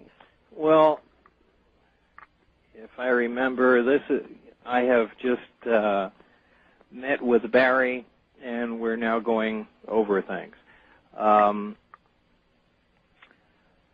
Let's see. Well, this is, as I said, when I first realized exactly what was going on, what the implications were, and precisely what I'd be doing. In the room, this is a lab off the main hallway, okay. And in the room is one of the reactors from one of the crafts and one of the amplifiers from one of the crafts also. How big are these? The reactor, I would imagine, is about 2 feet, somewhere between around 18 inches, 2 feet, somewhere in that general area. Not really big then. No, not large at all. Odd-looking thing. Has a bottom plate and then half of a sphere on top of it. The amplifier itself is about 2 feet in diameter, probably 4 feet long, cylindrical shaped, with something that would look like plates on the outside of it, black in color. These are very unusual, and essentially hollow, very, very unusual looking devices. This isn't actually the amplifier that I always catch myself calling it that. It's the emitter. It's the device that is moved on a pivot, and it's where the gravity wave actually is or emanates from. Quite similar to a horn on a microwave system. As it turns out, gravity waves behave a lot more like microwaves. At least the gravity waves that are being produced by this system do. So you have waveguides and things of that sort that you'd see in a microwave system. Those are the main components of the craft that were in the lab at that time. What does that suggest or tell us about the nature of gravity? Well, actually, you have to look and see what we really know about gravity. And, we really, as it turns out, don't know anything about gravity. As people have said, we can certainly measure its forces or measure its effect on things. Right. But really, to this date, there is no, and a lot of people don't know this, that there's truly no conclusive evidence at the present time that gravitational waves have ever been detected in a laboratory. Now, there have been several gravitational wave detectors built, and you can assume that they're detecting gravitational waves, but they can also be detecting many other energies of, or fluxes of energies from who knows where. So it's something we can hardly measure, something we certainly know the existence of, but we know very, very little about it. It's essentially a big hole, a black hole, if you will, in physics as we know it. Actually, the physicists that I've talked to are not altogether certain whether it's a push or a pull, and I think are pretty sure it's a pull. But in physics today, physics itself is so fluid, yet so many people, either true physicists or armchair physicists or scientists, whoever you run into, really stand their ground on theories, and yet most people tend to forget that these are just theories. They are not. These are not facts. This is a topic we know very, very little about. And as I said some time ago, the prominent theory was that there are gravitons, alleged subatomic particles that actually, accounted for the force of gravity. However, people that do bring that up really don't know much about that theory either, because there was never an actual particle called a graviton. The whole concept behind a graviton was that because I'm trying to think of how to put this in layman's terms. They basically wanted to quantify gravity. Maybe I shouldn't get into this yet. All right, you're looking at this thing. When you see it, do you know what it is? What are we talking about? Well, I've already lost myself. Okay. We're looking at the amplifier itself? That's right. That's okay. right. Okay. Well, we'll save this technical discussion for later then. No, basically, I have no idea what I'm looking at. Okay. I had to be led through everything. The first demonstration that was presented to me was the actual operation of the reactor.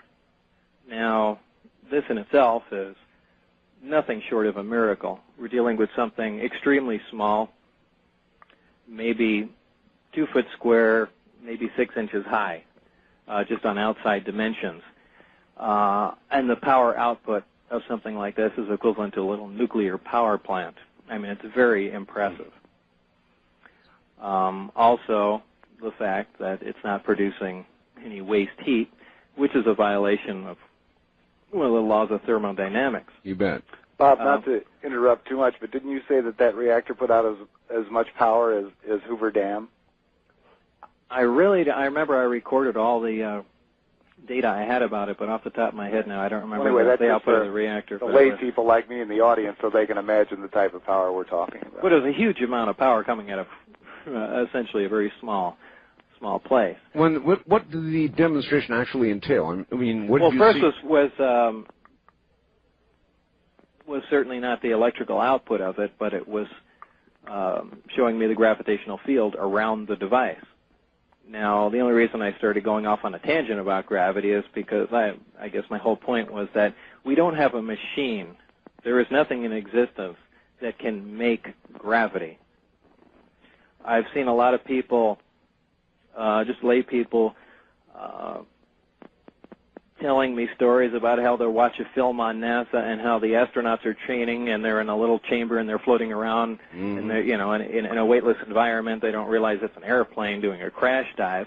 That there is no machine that makes gravity. I mean, at all. Nobody has that. On Earth.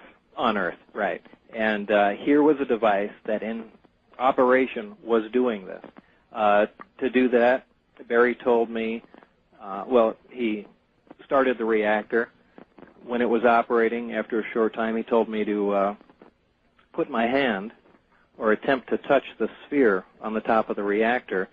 And as my hand got close to it, you can feel a force exactly like putting two like poles of a magnet together. Wow. Kind of that soft push. Yeah, it's soft push, but what you're experiencing now is more of an anti-gravity field, which is something entirely different. Oh, no, that's extremely interesting, Bob, because as you may have seen, they've done experiments now in Sweden with incredible magnetic fields generated in a fairly conventional manner, and they have actually levitated frogs and plants and all kinds of strange little things they've levitated with. Is this documented? Oh, absolutely. I haven't heard anything about it. With a magnetic field? Oh, absolutely, yes. Well, certainly frogs are not magnetic. I wonder is this just a raw magnetic field? An electromagnetic field? An electromagnetic field, raw and gigantic, and they had a little chamber. The big superconducting setup? Yep. And they're levitating a frog? You got it. And was it written up anywhere? Oh, absolutely. Huh. I wonder how this managed to pass me by. I'm glad to be delivering so much news to you tonight, Doug.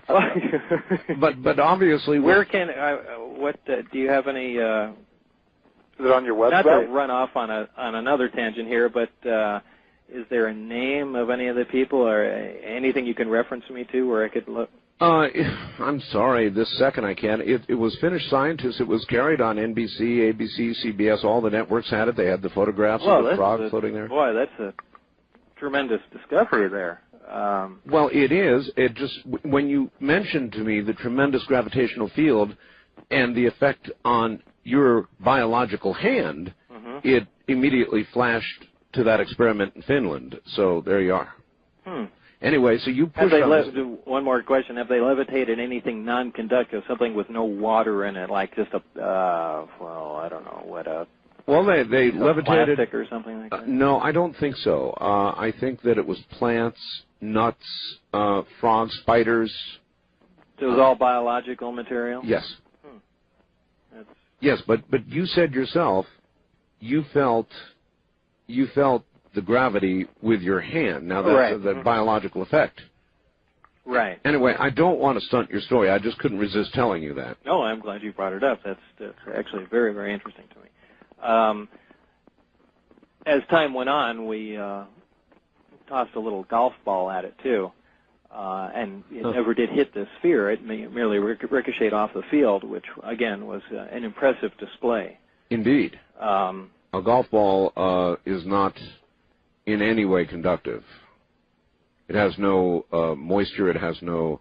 Well, or minimal amounts. So minimal. Aside from the fluid Sure. center golf balls.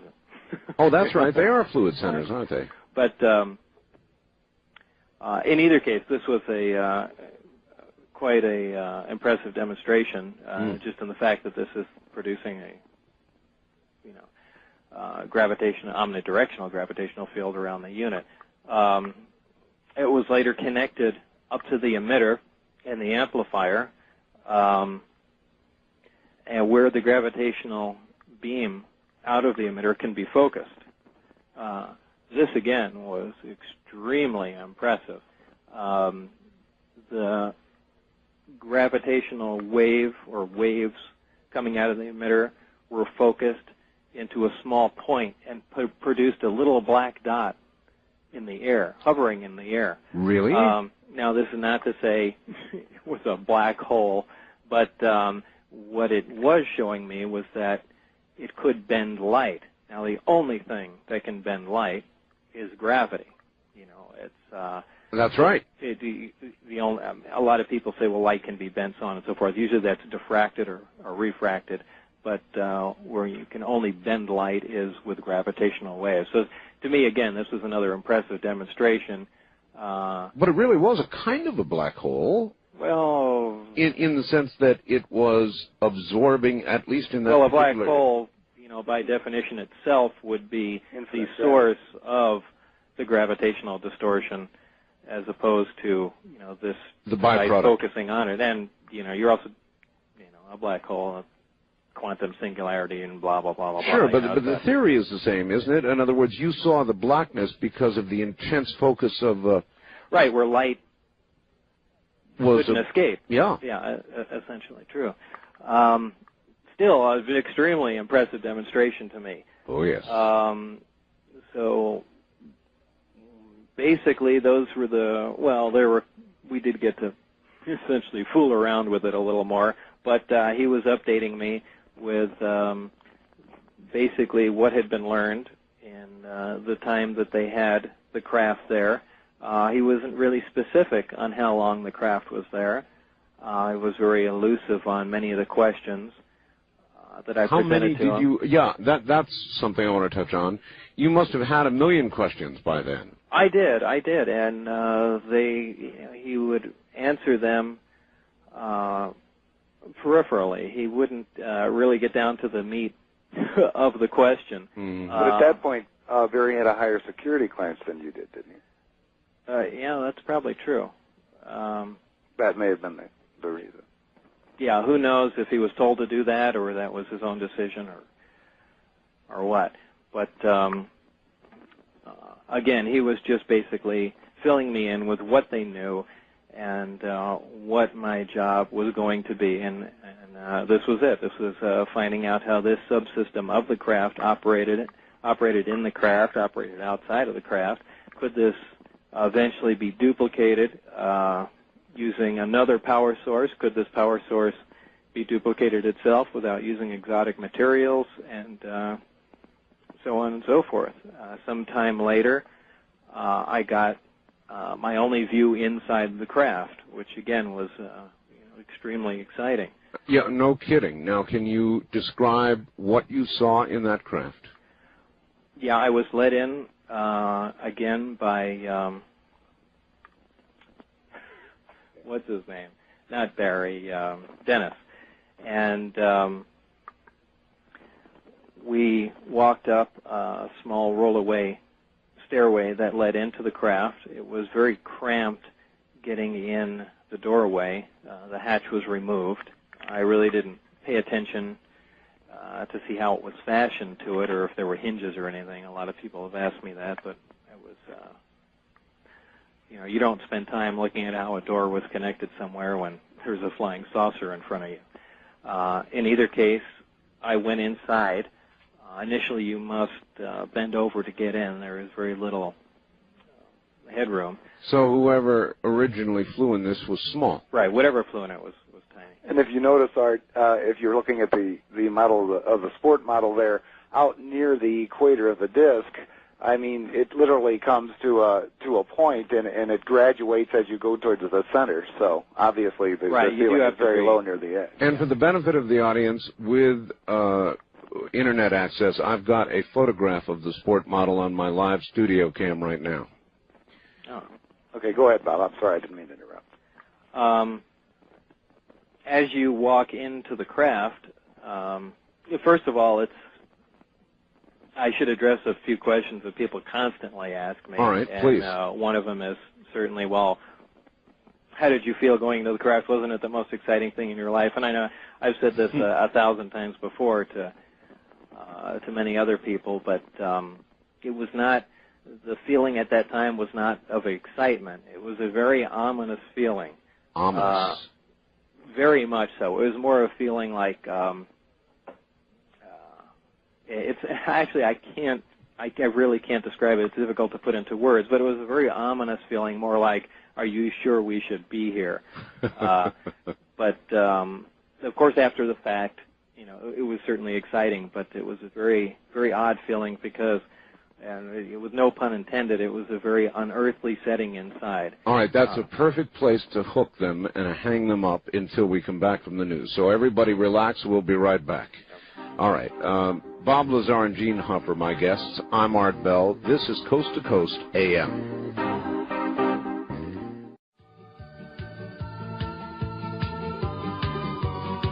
Here again is Art. So what about being inside that craft? What do people generally ask, and how do you respond? Well, first of all is the overall description inside. Entering the craft is, like I said, certainly uncomfortable for an adult human being. You realize that you're not in a place that was designed for humans. Exactly. And it certainly is different from anything that you're familiar with. And what I mean to say about that is everything is basically one color. Normally, any area you're surrounded in is always different textures, different colors, so on and so forth. The inside of the craft is essentially all a dull pewter aluminum color, very metallic looking. Mm-hmm. There are no sharp right angles anywhere, and the description I've given before is basically the craft looks like it was just injection molded, essentially like the model was. There are no seams anywhere. Everything inside the craft looks like it was fashioned out of wax, heated for a short time, and then cooled to where everything basically melted into what was next to it, what it was sitting on. That's about the best description I can give as to how the inside looked. Seamless and very unusual. Again, no right angles anywhere. The structure of the craft, the skin from the outside was smooth. Inside, this is very difficult to describe, but if you can picture yourself inside a disc of a flying saucer shape, and you're inside looking at the walls surrounding you, mm-hmm. There was an additional structure, kind of a secondary wall. It was kind of repetitive archways that looks like it was either for structural integrity or, as we later found out, something to do with the waveguide and the gravity amplifiers themselves. But if you have the box there you're looking at, you notice what I'm saying is kind of difficult. There's a little booklet that came in there that has a nice cutaway view of the craft, but it's very difficult to describe without drawing a picture or seeing something visual. Well, the lucky people on the internet can see what I'm holding up. The others are going to have to make do with your word pictures, or go out and get a copy of the tester model. Or how else might people see? Is there something on your, well, again, it would be your website, so it's just people with computers. So we've got to formulate word pictures for people without. Yeah, I'm not really good at that, but that's basically what there are 3 levels to the craft. When you enter into the main level, and that's basically what you see. As far as what's on the main level, well, first of all, the dimension of the craft is about 52 feet in diameter, about 16 feet high. That's just the overall measurement. Now back on the inside of the craft, what you'll see in the center of the craft is the reactor itself. Extending from the reactor up through the top of the craft is the waveguide. It kind of looks like a little chimney, more or less.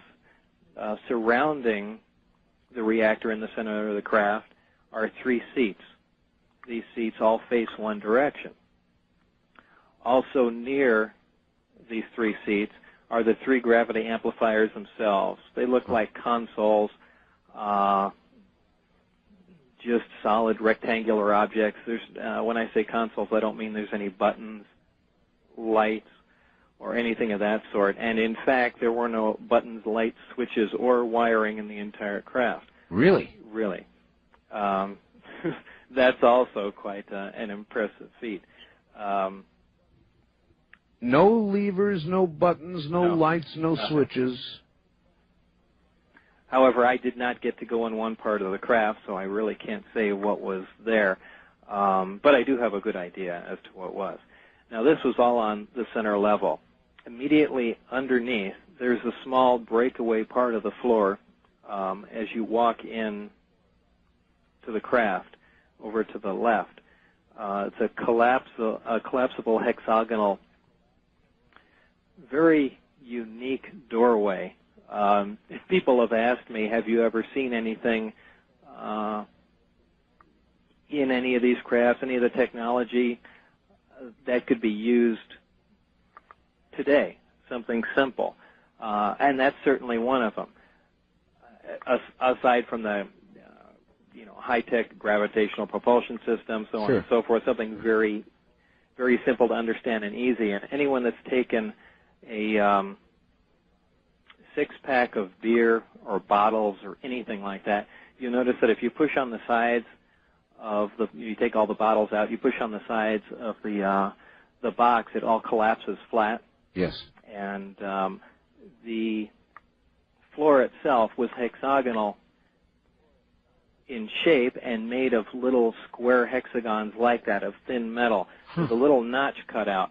So basically, to operate it, you just stuck your hand in the notch and pushed, and the entire thing collapsed flat and left a hole open. However, when it's, I'm getting tangled with my words here because there's so many other things going through my mind. When it's extended and the opening is closed off, it's a very strong structure because you're standing on the top of hexagons. The metal is relatively thick, even though you kind of have an idea of what I'm trying to present here. I absolutely do. Of course, I understand how it derives the strength. Yes. So yes, it's very easy to collapse one way, but that's one simple thing I thought would find uses somewhere, somehow, something that could be made right now. In fact, I've fashioned one out of thin metal. I have absolutely no use for it, but it's just one of those strange things. I've never seen anything like it, and it's certainly something that could be, used in some sort of architecture somewhere. Now, the craft you were in had all of the generator, the amplifier. Right, this was all on the first level. Everything was intact. Absolutely. All right. Well, let me take that back. One of the amplifiers was removed. All right. On this craft. When you do collapse this little porthole, you can fit your body through at least the upper part of it and look underneath. This is the lower level of the craft. This is where the emitters, what I sometimes call the gravity amplifiers, hang down. These are 3 of the cylindrical-shaped black objects, 2 foot in diameter, 4 feet long, that actually emit gravitational waves from them. Like a microwave horn. Right. They are positioned directly underneath the larger rectangular gravity amplifiers on the first level and are, in fact, connected to them. The actual physical connection between the emitters and the subflooring above it, again, is something very interesting. It's a short piece of pipe, I'd say, maybe 12 inches longer, maybe slightly, 12 inches long, maybe a little longer than that. But this mounting flexes in any direction, but it's a solid piece of pipe. It's something very, very unusual, and we see the same thing being used on the waveguide to the reactor. From what we could see, by applying an electric charge to different parts of this structure, it would bend quite easily. Really? Yeah, it's again something very difficult to describe without drawing it exactly how this operated. But it was not made of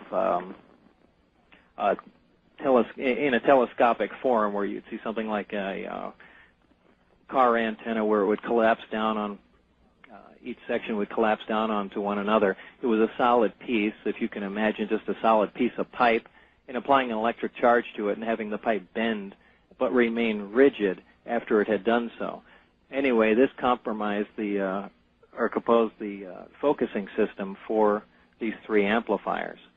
They received signals from other parts of the craft. The amplifiers would focus in on a certain point, and this is basically how the amplifiers were aimed.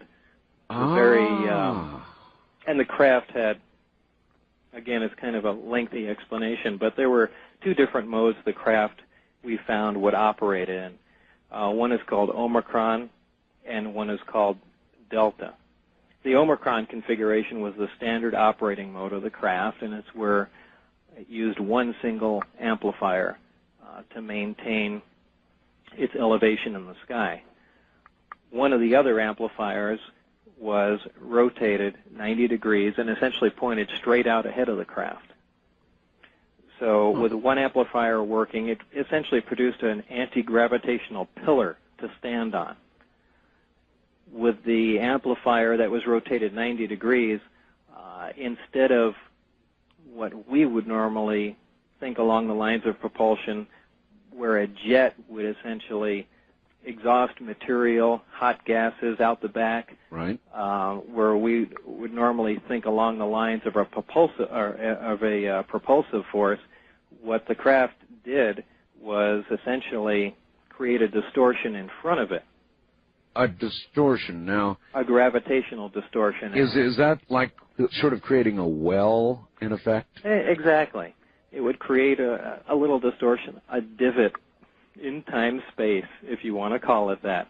A well is a good analogy, too, to where the craft would actually, this is kind of the low-performance mode, if you want to give it a name, but where the craft would actually continuously slide downhill. Yes. A very awkward, strange mode of propulsion. I mean, we have nothing that would even really relate to something like that. But it's kind of backwards, if you see what I'm saying. I do. The other mode of propulsion... And before we go to that, you would imagine this mode of propulsion to be used in what configuration? In other words, in an atmosphere, for example? In an atmosphere, just maneuvering around small objects. Source of gravity, probably near a planet or moon, would you say?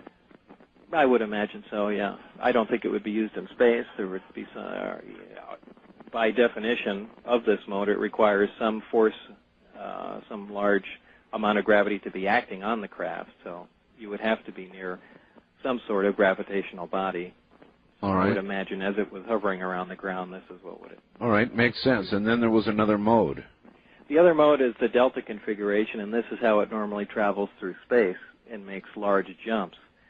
The craft flies with the belly facing the direction you want to go, not as you would normally see the craft in a science fiction movie. Ah. The gravity amplifiers are all brought up to power, and they're focused on a single point. This point now becomes an area of intense gravitational distortion, many, many times more than what we were talking about before. And this is where the true warp drive comes into effect. This is where you actually bend, you begin to distort space and time. And instead of the craft actually flying, you're basically distorting the fabric of space around the craft and move without actually traveling. You're not moving in a linear. So if I'm visualizing this correctly, it's kind of like the other mode, except far more intense, and you're constantly moving toward this warp or with this warp. I don't know which way to think about it. Well, you actually become part of the other space.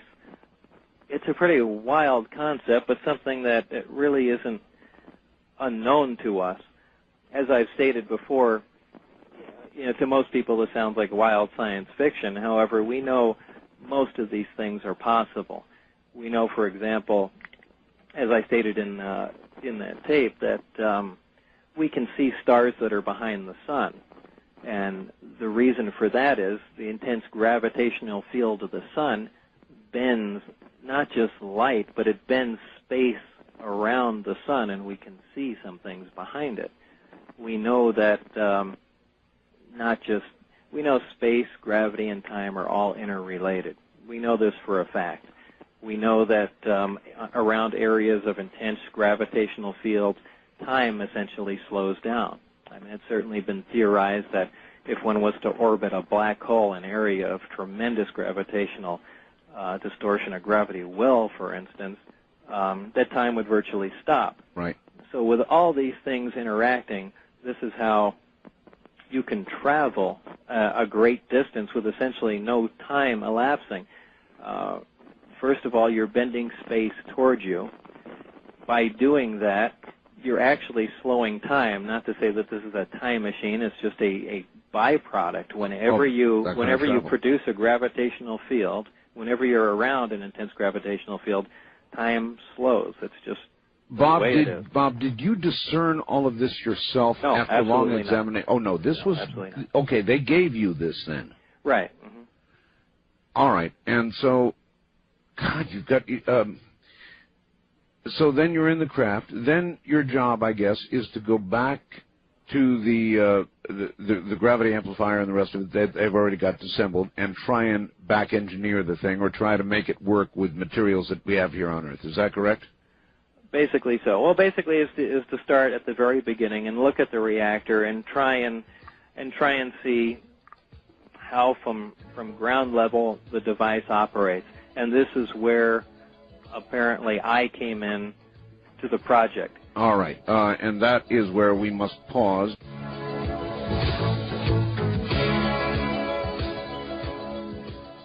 Back now to Bob Lazar and Gene Huff. Gene, basically the silent one right now, sort of helping out as he can.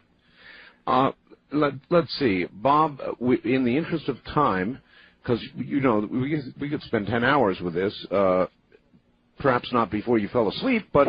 Well, we did make some coffee here. I detected I started rambling and not saying anything, so hopefully this will help. We are about 3 hours past my bedtime. I see. I appreciate it. The nation appreciates it. This really is an incredible story. Now, briefly, you went to work, obviously, trying to back engineer this. Right. How far did you get and what did you learn?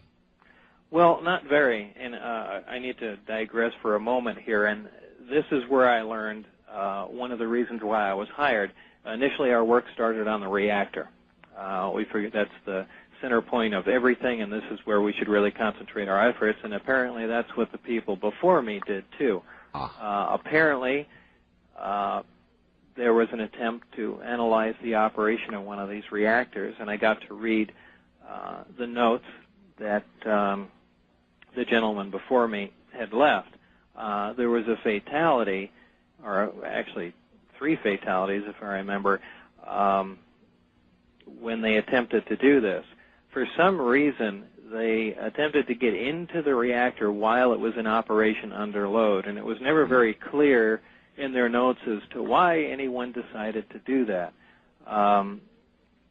However, again, in the interest of time, I'll cut this short, but they did attempt to do that. The reactor did explode, and the gentlemen were killed. I was to replace one of these people. Great. So this is... Did anybody at any point suggest that you go in?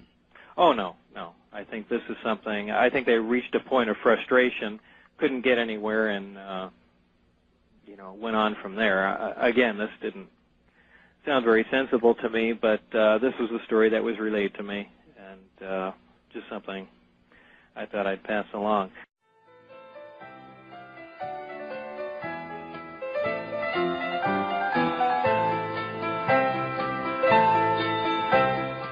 All right, go right ahead.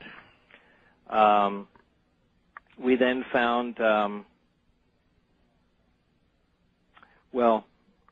again, we had identified an element, a super heavy element, one that doesn't naturally occur on Earth, and certainly one that we haven't synthesized. This element was identified as 115. Now, normally, the higher level elements, the ones that we have produced in accelerators, decay in a fairly short time. In this case, what we were seeing was a stable element, one that was not undergoing any radioactive decay, which is very unusual. However, again, this is something that science and chemists have already theorized, that there should be an island, essentially an island of stability for elements around the 114, 115, 116 area. However, we certainly haven't been able to produce anything that high up on the periodic chart, but apparently, this is what we were observing. How much of this element 115 was available? 200. Well, there were 223 grams in the craft, in the reactor. 223 grams. I heard a story, I think it may have been from John Lear, that, and this jumps us way ahead, but that you somehow got some of element 115 out of that area. Is that true? I really don't want to comment on that. All right, I didn't think so. John didn't want to say much about it either, but that was rumor. We'll let it stand as a rumor.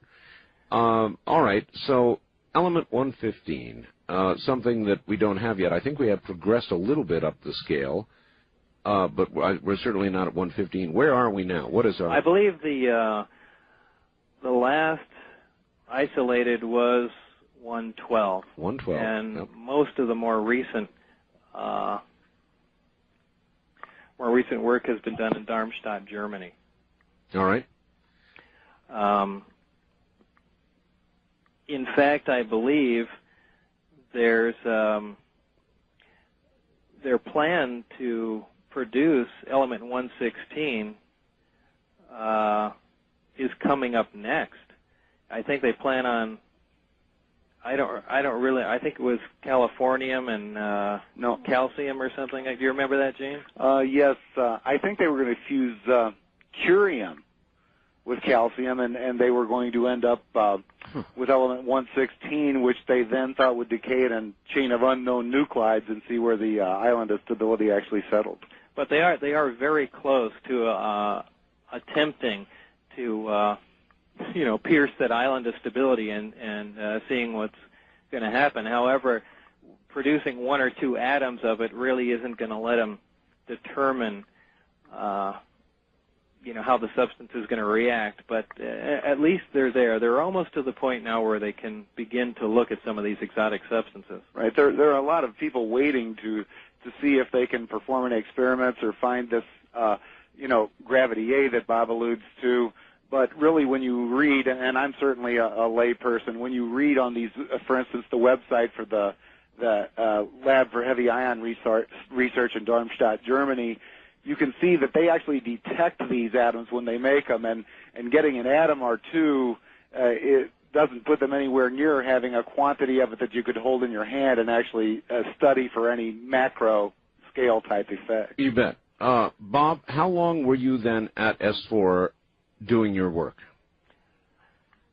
It was from December of 88 to April of 89.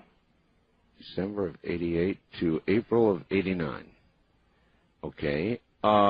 What went wrong? When did the whole thing begin to go to sour, and why? Boy, there's a long story.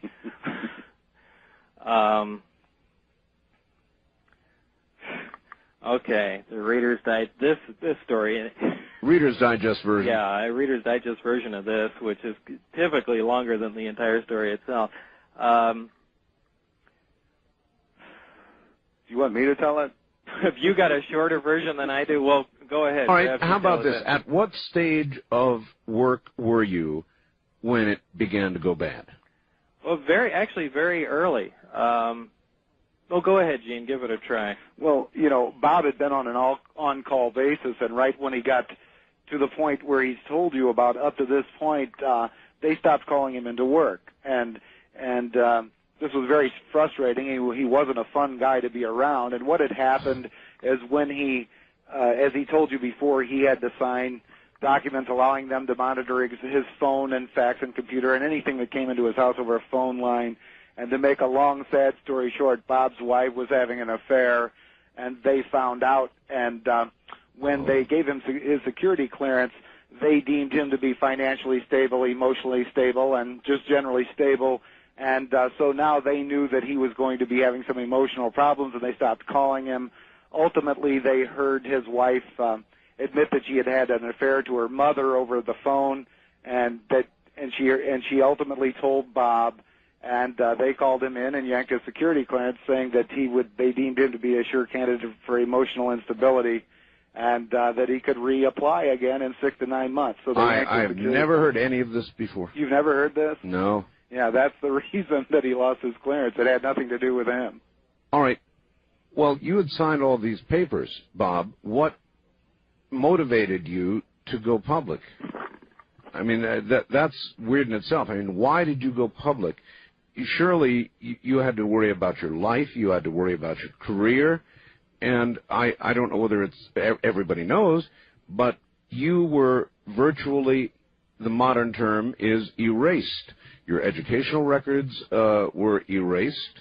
A lot of the work you did in New Mexico was erased, save for one little mistake. I think your name was, and still is, recorded in a phone book, isn't it? Right. For the most part, for the most part, everything was. What was it they missed? Where was that? A phone book where? That was, it was an old phone book in Los Alamos. Los Alamos. However, certainly they couldn't erase the, as I mentioned at the beginning of our conversation, the newspaper article at that time clearly stated on the front page of the local Los Alamos newspaper that I was a physicist working in Los Alamos Labs. Yes. So, they certainly couldn't go back and make that disappear. But they made a lot disappear, didn't they? Yeah. However, Art, they did lie to begin with. As you know, George Knapp, for your listeners, is at that point in time was a news anchor for the CBS affiliate here in Las Vegas. Channel 8. Yes, and he had extensive correspondence with Los Alamos as well as Kirk Meyer, which was one of the subcontractors that Bob worked for. And they all denied. Kirk Meyer did say he was issued a Z number, which was a number required to be an employee and to get a paycheck. But none of them had said that they retained records that far back. And at this point in time, it was only, 5 or 6 years earlier. It wasn't, 10 years like it is now. And that they didn't retain any records at all. And George gave them numerous chances. He said, "Are you sure you have no record of Bob Lazar?" He asked Kirk Meyer, "Are you sure you have no record of Bob Lazar?" Mm-hmm. They denied, and then that's when Bob came up with the Los Alamos phone book with his name and station number in there, and then also he had a copy of the Los Alamos newspaper from 1982. And how did they react to that? Well, we're also talking about two people. When I was initially hired on, I was hired on via a headhunter, essentially, for Los Alamos. Sure. And I worked, like I said, the initial time you work for anyone in a secure job, you have that time before your clearance goes through, and that's when I worked for Kirk Meyer, and then later became hired on directly at Los Alamos. However, both people, either quote-unquote lost their records or just flatly denied the existence of me even working there. Well, what pushed you to go public? what pushed me to go public essentially was fear. Fear of what? Fear of death, fear of prosecution, fear of well, just fear in general. I imagine you can add them all together, and that was essentially what I was feeling at the time. At that time, I had nothing other than what I had said to anybody. For the most part, if I suddenly disappeared off the face of the earth, nobody would have noticed. Well, not only would nobody would have noticed, I certainly have friends and family that would miss me, but no one would have known exactly what happened. And people disappear all the time. Right. Well, especially in Las Vegas. So I at least wanted to get what was going on out in the open. And I believe it worked very well. It was essentially a pushback against all the force that was leaning on me. Where if I thought if I just went on in a subdued fashion on television and maybe just said a little bit and just kind of gave a little shove back, they would lay off. And it was a big gamble, but it worked exactly the way I wanted it to. Also, Art, at this point, when he was trying to show those around him what was going on, is when he took people like me and his wife and John Lear out to the BLM land outside of Area 51, and we actually saw one of the discs tested in the sky. Now, Bob did this after he told us the story. After he was in trouble and in fear for his life, he told those around him the story, and obviously we were a little apprehensive when a friend said, we thought he was just working in some project for the government. None of us really cared what he was doing. And, so he wanted to prove that, not that we thought he was lying, but it's still an outrageous story to tell your wife and friends and say, oh, by the way, I'm working on flying saucers. Sure, and John has told me the story of the trip up to Area 51, and there is video to support your claim as well. Right. Plenty of video. Now, they didn't let you go, though, because in 1990, and a lot of people use this, Bob, to try to discredit you, you had to plead guilty to a pandering charge related to the apparent operation of an illegal brothel in Las Vegas. Mm-hmm. Now, a pandering charge, that's very serious. Actually, I got to pick the charge. Oh, you got to pick it? Yeah, I got to pick the charge from three of them. Now, my understanding is a little vague, but I think all you did was some computer work, isn't that right? Well, what I literally did, we have to, backtrack to years ago. After I left Los Alamos and opened up 1 hour photo business for my wife in Los Alamos, we had decided to move. And we began, because of our contract with Los Alamos, began to amass quite a bit of money. We were looking for a business to buy into. One of the things we invested in was one of the legal brothels in northern Nevada. A very weird... in northern Nevada? No kidding. Right. Well, this was years ago. Yeah, people need to know, here in my county of Nye, we have legal brothels, and near Reno they have legal brothels as well. Right, which is up where this was. Okay. And it was just another business, just an investment opportunity. We had made money off of it and later got rid of it. However, an amazing coincidence, after I left the lab and we decided to move to Nevada, which is essentially what brought me to Las Vegas here. I had businesses in Southern California, in Northern Nevada, and in New Mexico, and I needed a central hub, and that's the only reason I moved out to Las Vegas. Sure. So essentially you knew the brothel business at that point. Well, yeah, to some extent.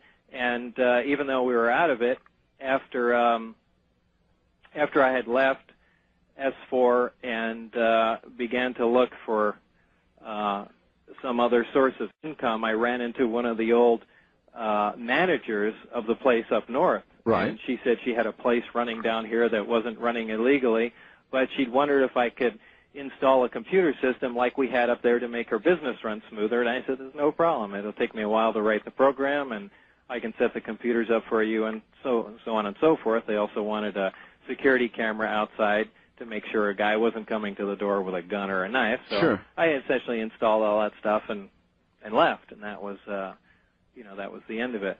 However, only it wasn't the end of it. No, it wasn't the end of it, and certainly it was pretty. It's Actually, Art, what happened after that is, as you well know, living here in southern Nevada, that when George Knapp did his special UFOs the Best Evidence in November of '89, George won an Emmy for it, and it was one of the highest rated shows in the history of southern Nevada.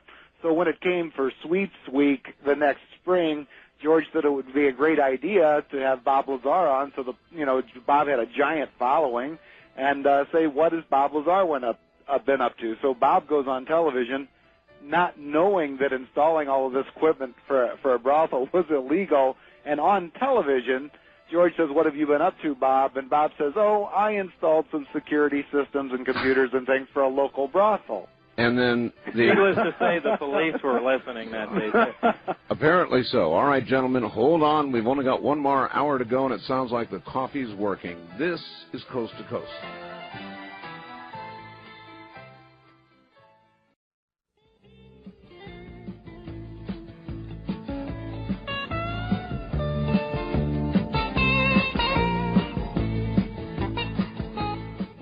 Back to Bob Lazar and Gene Huff. Bob, here's a really good question for you. I guess we ought to finish up. So you got arrested after being on television with George Knapp. Well, not really arrested. They said just come down and talk to us.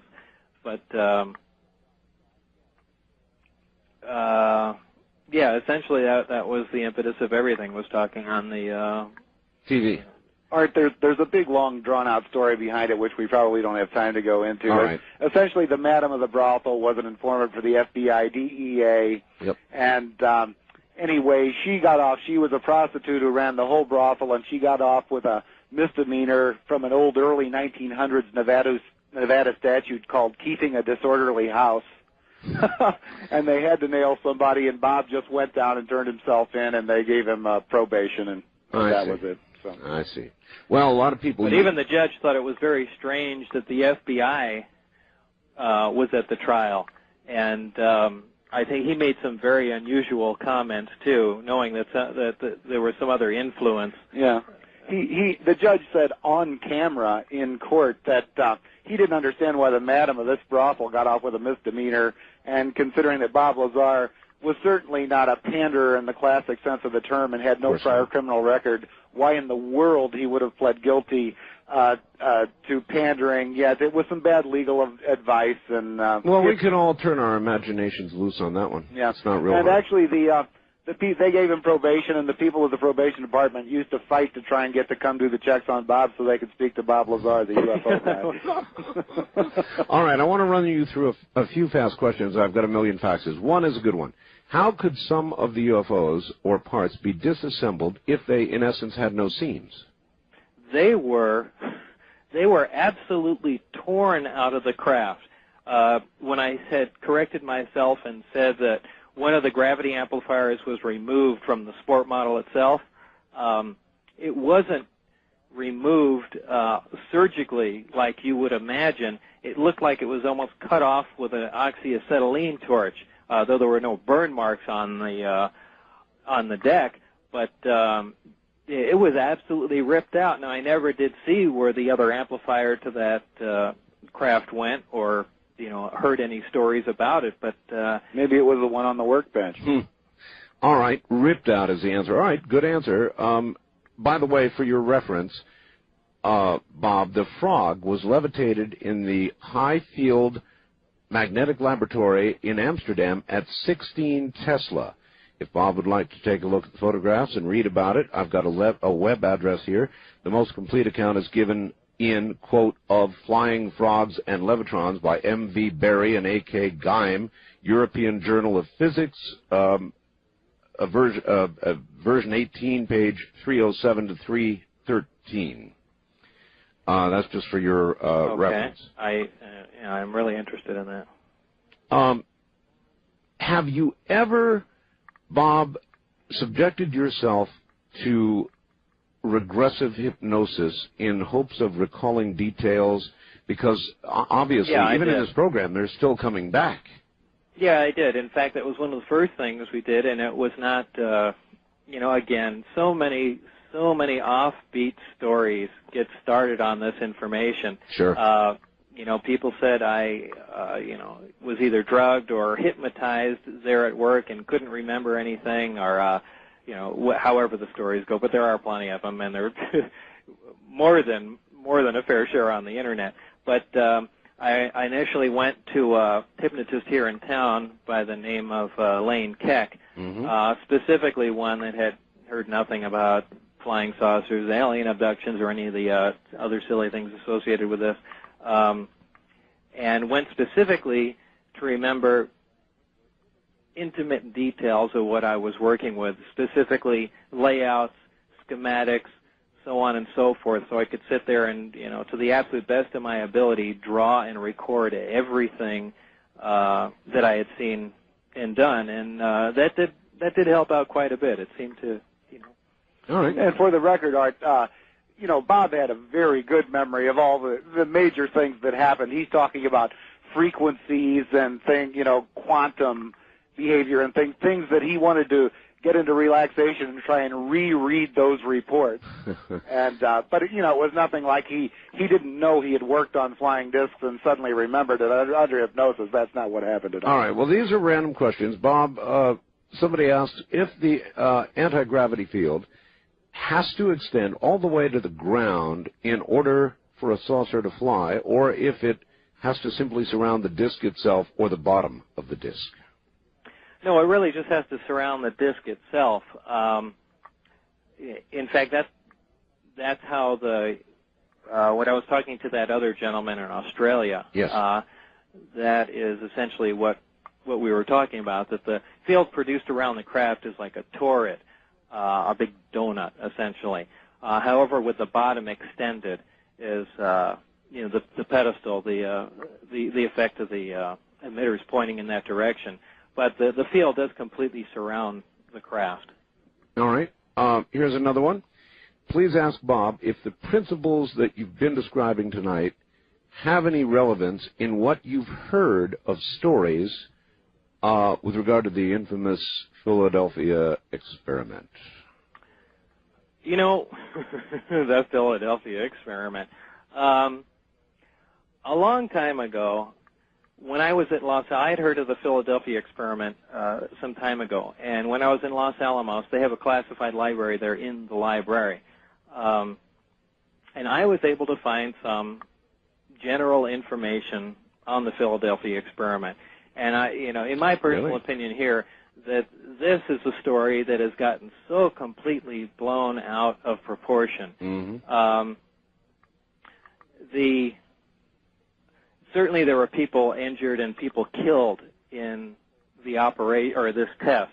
The aim of the project apparently, now maybe I was reading false material, but from what I understand, the aim of the project was to make this was the apparent first test of any stealth technology. It was to make an entire ship invisible to radar, not optically invisible. Right, correct. And to do this, they were essentially using huge microwave generators, which is essentially what radar is. And, you bet.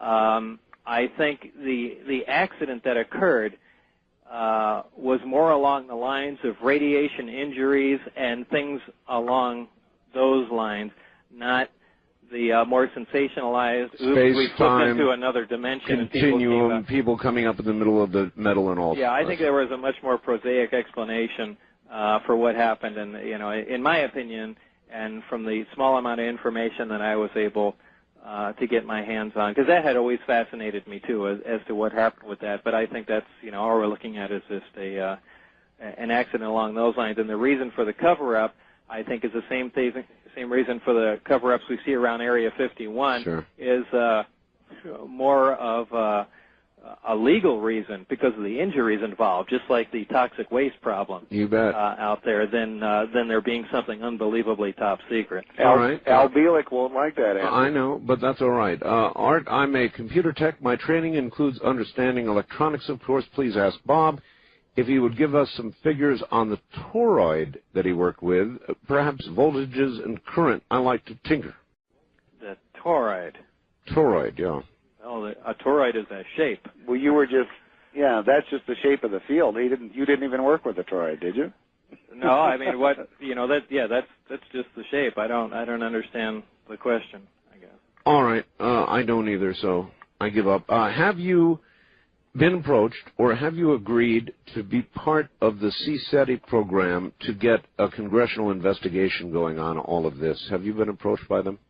No, not that I know of or remember. All right. Please ask Bob. There is a gravity theory out there that says that gravity is RF waves from 1 hertz to past light. Basically, energy doesn't get destroyed, so it must all be out there, billions of waves. The Earth is an RF absorber, so on one side you are pushed to the Earth by the pressure of these RF waves. Do you think the engine you were working with was simply a wideband RF amp, then taking the signal 180 degrees out of phase, canceling any waves coming in, thus making anti-gravity? No, I don't think so. I mean, I kind of see what he's leaning to. He's relating the gravitational waves to RF waves, and in fact, in some respects, there are some similarities here and there, but it isn't just plain RF.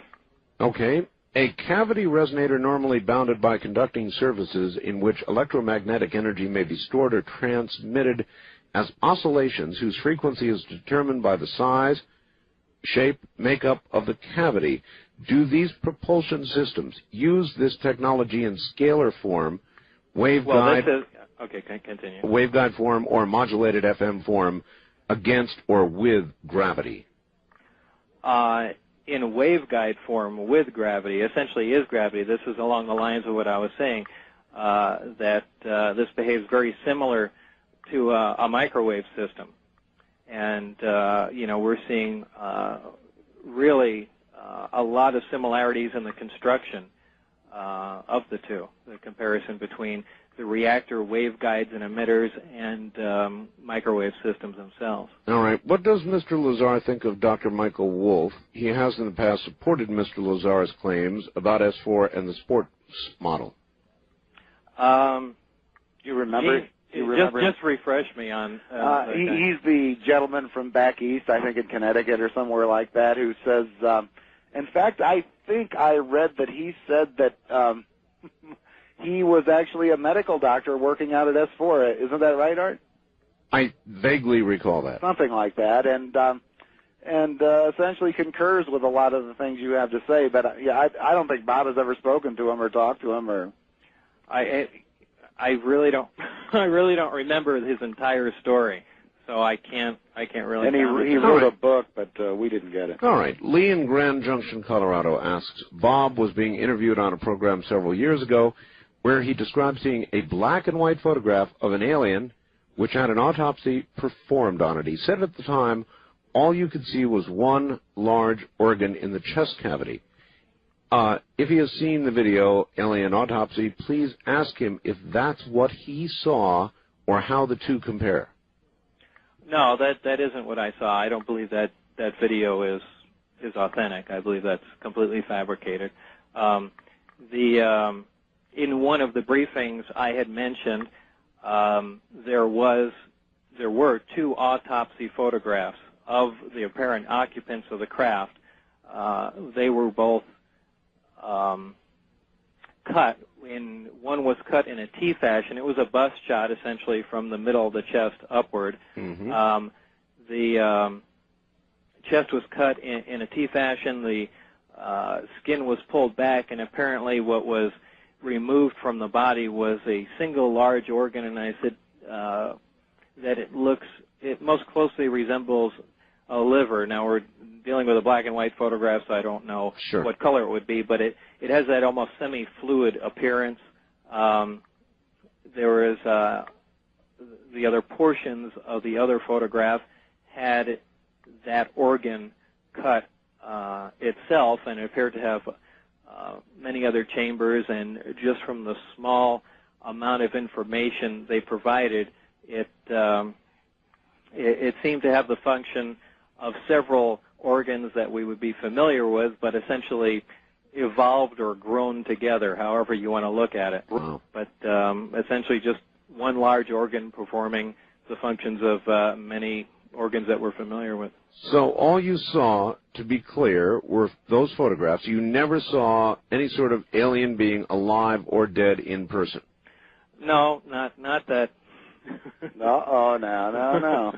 You know, again, this story always gets bent out of shape, too. Well, Bob, this is why I didn't mention Dr. Michael Wolf. Dr. Michael Wolf says, well, you tell the story about walking down the hall. Wolf says he's one of the guys that was standing in that room. That's what he said. All right. Okay, I will tell the story. Right. Do I think I saw a live alien? No. Am I even sure that those photographs were of an actual alien? No. How could I be? What we're referring to here, Art, is at one time I believe I was walking away from the hangar portion of the installation, and down this hallway that connected all the other rooms, on a door to my left, there are these 9 or 10-inch square windows on them that have the wires running through them, security windows, if you know what I'm talking about. Sure. As I was walking down there, I glanced quickly into the room, and what I saw in a quick glance was two other gentlemen in white lab coats, yes, facing my way. And then there was a smaller thing, okay, with its back towards the door, looking to them.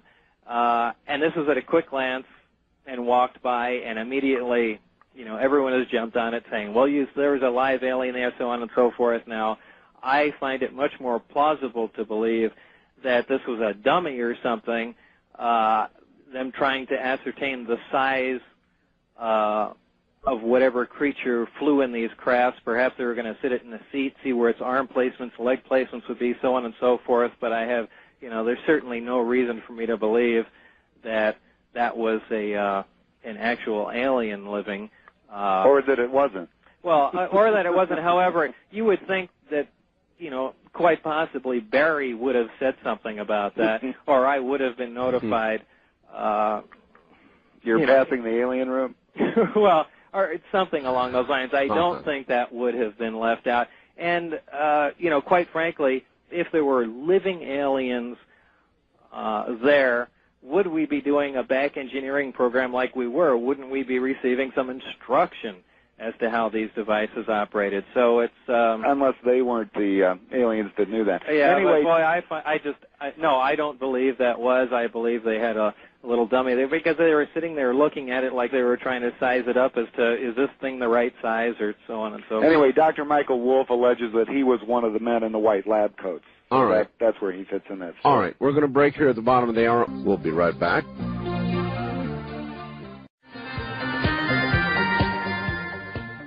Back to Bob Lazar and Gene Huff. Bob, I'm curious. I'm told that you're not going to do many interviews, or perhaps not any, after this one. What's going on? Well, what happened is actually, believe it or not, someone's trying to call, yeah. Gene actually knows more about this than I do. Well, you know, when they optioned my screenplay, Art, they, you know, Bob's story has been owned by 2 separate movie studios who, for whatever unknown reason, have not allowed the movie to make it to the screen. Well, that was basically because of me, because they kept turning down their screenplay. Yeah, you know, Bob, he gives them freedom in a straitjacket. I mean, he won't allow them to do all the outrageous things they need to do, and so there was long bargaining. This studio wants to get the movie on the screen, and they want Bob to give them his attention, and they want him to be actively involved as a technical consultant on the movie. And Bob never does any interviews anyway, so it wasn't much of a demand. He never goes anywhere, so he agreed to it to give them the impact if they're going to spend tens of millions of dollars to get a realistic portrayal of his movie on the screen. They'd like him to wait and I guess do the rounds when the movie comes out. Well, so it's a rare opportunity. Yeah. I want to thank you both. All right, some very fast technical questions. If you don't know the answers, Bob, just say no. Are gravity waves a broadband or narrowband phenomena? Well, they're actually a narrowband phenomena, but they're not just a simple electromagnetic wave.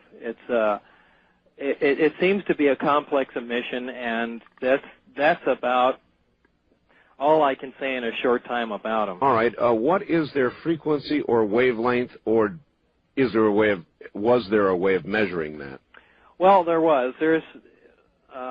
It's not really a set, as I said, frequency or wavelength, but there was an apparent. I wish this person would stop trying to. Yeah, indeed. There was an apparent carrier wave, and that was, I believe, of extremely low frequency. Not to say that this is the gravitational wave, but it was in the area of 7.46 or 7.2. Do you remember what the exact number was, Gene? Yeah, 7.46 hertz at a 1 micron bandwidth or something like that. All right. Yeah. At almost 3 o'clock in the morning, my IQ drops about 50 points. Maybe together we could get one answer out of it. Is gravity radiation coherent? Yes, it is. Can you draw a schematic or block diagram of the propulsion system? The answer to that has to be yes. You've done it. Yes, absolutely. What level of power is produced during travel? Kilowatts, megawatts, gigawatts, or measurements that we don't have to express? No, it's gigawatts. Gigawatts. I mean, there's a huge, and that's the way the craft runs is the reactor actually operates at its full potential always. The way they, if you want to use the term throttle the power, is they change the phase of the amplifiers themselves, but the reactor is always outputting its maximum. All right. So that answers my next one, which was what is the duty cycle, peak average power and duration of output? So it's always at full output. Right. Is there? However, I do have to say that when all three amplifiers are being used for the delta mode of travel, they do not operate continuously. In other words, if the craft was sitting here locally in our local system, you can't make a jump, or you can't distort space from here to 30 light years out.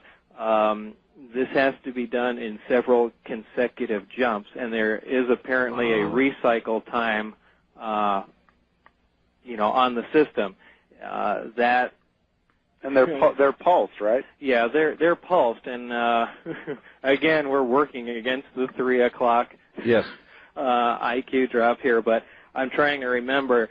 We even calculated the recycle time on them because we wanted to find out what the actual travel time would be, and adding, I can't remember if it's microseconds or milliseconds, but what we'll do in the future is, should we ever get the guys to update our web page, is post some of this information, some more of the technical stuff that'd be for great. The people that are interested in it.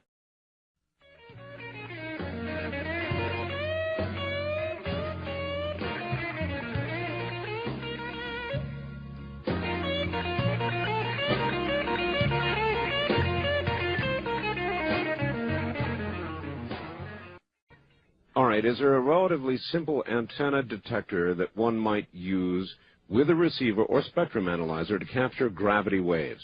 No, absolutely not. What EM effects are produced near an operating saucer? Well, dramatic ones. Anything you'd see around any sort of electromagnetic pulse, but you see a tremendous electromagnetic disturbance. Actually, you have an optical disturbance too, and one that is quite fascinating. If you are directly under the craft, you will only see the sky above it, and here again is what I was describing as the bending of light. This is also a potential fantastic camouflage. Should we be able to duplicate a system like this for military vehicles and what have you, because the way the gravitational field is formed around the craft, the light is bent around it too. So looking up directly at the craft, you wouldn't only see the it. sky. To actually see it, you need to step back out of the field. Well, Right. you're not really in the field, but yeah, if you kind of see what I mean there. There are certain, from certain viewpoints, the craft is completely invisible. All right. Do gravity waves intermodulate radio or light waves in any way? Do they intermodulate radio and light waves or any way? How would you know? I guess you wouldn't. Well, I'm trying to guess here how that might happen. Well, I imagine they would, because what you're doing is you're distorting. Well, is that true? I don't know for sure, so I guess I don't want to guess. All right. That's an answer. Yeah. Here's one that I don't understand. You might. Referring to the candle experiment, does the flame continue to radiate heat as well as light when it's frozen? Why or why not? This is something that still to this day makes absolutely no sense to me, and I saw it, so this has aggravated me and probably will forever. One of the experiments they showed me, if you remember, I mentioned the producing a localized distortion, producing a black dot. Yes. What the other experiment Barry performed for me was putting a candle in that space. And what he did was, I really don't recall if he pulsed the emitter at a lower power, a higher power, or it was probably at a lower distortion. But the candle flame continued to emit light, but the flame stopped flickering, as if it was frozen in time. Ooh, that's weird. Now, I would, believe me, this is quite beyond weird. Were you close enough to feel heat? No, and I don't think anyone was brave enough to stick their hand in that general area either. That's Who knows right. what it would be like? But the fact is, if there was a localized gravity distortion, obviously there was, and if there was a localized distortion in time,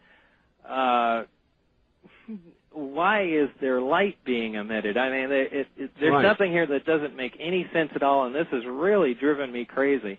And I can't. So, yeah, Well, is there heat emitted? Boy, I would really love to know myself. Wouldn't it indicate that, Well, that actually- we don't know as much about photons as we thought we did? Well, really, we don't know, when it comes right down to it. But obviously, if we're seeing, photons emitted in our normal optical bandwidth, there's nothing to tell me that they wouldn't be in the infrared bandwidth, which is heat also. So my guess is that there would be heat, but I would certainly love to have that demonstrated to me again and really observe that. You observed only one propulsion system, correct? One propulsion system. In other words, one type. Right. Well, from what I understood, there was only one type. All right. Do the saucers have a communication, or did they seem to have any sort of communication system that you could perceive? No. Again, however, this brings up another point. When I did see one of the craft tests flown, there at one point I was permitted to be inside the hangar. The craft was taken outside. And it was a very unimpressive test. The craft just lifted off the ground and moved around slightly. However, Would have impressed me. well, as I said, that's as unimpressive as a flying saucer test could be. But I mean, as far as it zooming around and doing all kinds of exotic maneuvers, it didn't do that. In your opinion, would humans survive in the zooming around mode in these craft? Absolutely. But my point was that. The person was apparently in communication with someone in the craft. Now, from what I was able to see, and I believe I even asked the guy, that he was communicating with him on a normal VHF transmitter around the 200 megahertz bandwidth, Right. and with That'd the be gravitational distortion around it. In fact, this even relates to another question someone else had asked. I would imagine, and with the EMP effects of the craft, I can't understand how they can receive that in the craft too. So there's an awful lot of questions that I would really like to know the answers to, and obviously people ask these questions too. Sure, the 200 megahertz area would be military frequencies generally. Let's try a couple of questions from the audience. So little time. First time caller line, you're on the air with Bob Lazar and Gene Huff. Hello. Hello. Hi, where are you? I'm calling from Bellingham, Washington. Yes, sir. And respects to you, Mr. Bell. Your program is excellent. Thank you. I have a question for Mr. Lazar. Ask. 2 times Before in my we fall life I have asleep. seen... Huh? Before I fall sorry. asleep. In any of this, did you ever see any sort of strange blue light? Yes, around the, strange blue light wasn't that strange. When the craft began to lift off the ground, because of the high voltage present on the very bottom of the craft, there was a corona discharge, kind of a brush-like fuzzy blue glow around the bottom, which dissipated when the craft got up to about 30 feet or so, but that was the only, unique blue light. Color effect that you saw, right. Mm-hmm. East of the Rockies, you're on the air with Bob Lazar and Gene Huff. Hello, where are you? I'm in Oklahoma City. All right, sir. And I was listening to the program, and then you was talking about that model. Yes. And on that booklet said that when he was inside the craft and he powered it up, one of the panels become, invisible-like, and then there was some kind of weird writing on it. All right, transparent. Is that correct? Yeah, well, that was I was going to touch on that when I had mentioned that all the seats were facing in one direction. Between each archway in the craft, there's obviously the skin of the craft. Mm-hmm. That one archway, that the seats face is apparently unique. Now, I say apparently because the other archways may in fact do this, but I saw no evidence of that. But the one time when I went into the craft, there was another team working in there, and they energized that portion, that archway in the craft, where the skin of the craft became transparent. Now, that's not the most amazing thing. I mean, we have liquid crystals that do that too. It's true. In fact, I think the new Buick sunroofs do that. However, this is more metallic than crystalline, so this was certainly another, unique material that can be used as, obviously a transparent, translucent viewport, or some sort of video or whatever their output is, display panel. All right. Also, Bob, on what this gentleman was referring to, you said on the right side of the archway was a solid panel and some sort of unknown writing scrolled down that, right? Right. Well, I related it to writing. It's just the closest thing I said it looked like was Korean. Korean writing. I mean, I'm not very familiar with writing. Do you know what Korean writing looks like? It's mostly lines and little. Well, it's like Chinese. Well, no, not really. Chinese kind of looks Chinese. All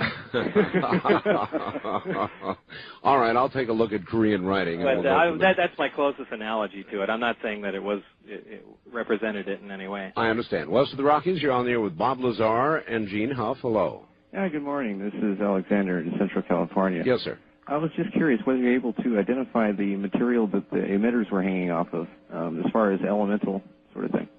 No, we never got to that. That was certainly further down the line, but it was identical, at least apparently to me, to be what the waveguide was also made of, that connected to the reactor. And in fact, removing the reactor, if you grab the waveguide and lift it up, it just collapses in on itself. I mean, there's no visible seams or anything. It just gets smaller. But there's really no way to describe it. We weren't able to perform any tests on it other than just standing there and looking at it in amazement. All right, listen, I want to give, you guys have been so good, I want to give you an opportunity to plug something or another. You've got a tape, I know. Gene, how do people can you still get that tape or not? Yeah, you can. Well, actually, the reason that tape is in existence was so I didn't have to do any interviews. And I used to just give that out to people because I absolutely loathe doing interviews, but we found people were selling it instead. Yeah. But Art, they can get to your website, to our website, and everything's on there. And then, in fact, we never advertise it or anything. I'll cook up something. We'll give some sort of discount, knock it down for Art Bell listeners if people are interested in buying it. I'll go ahead and discount the tape and the poster on that web page if they mention Art Bell. All right, but not everybody has a computer, so. Okay. Well, if you're interested, you could write to Tridot Productions, TRIDOT Productions, 2413 Southeastern Avenue, Suite 225, Las Vegas, Nevada, 89104. And we'll have the girls send you a postcard and give you prices and addresses and places to send money for a tape or poster if you'd like. Do it again, please. It's not Southeastern, it's South.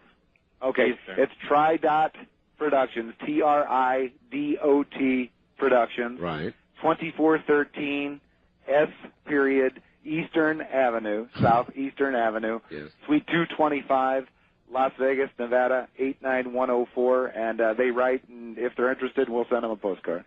All right.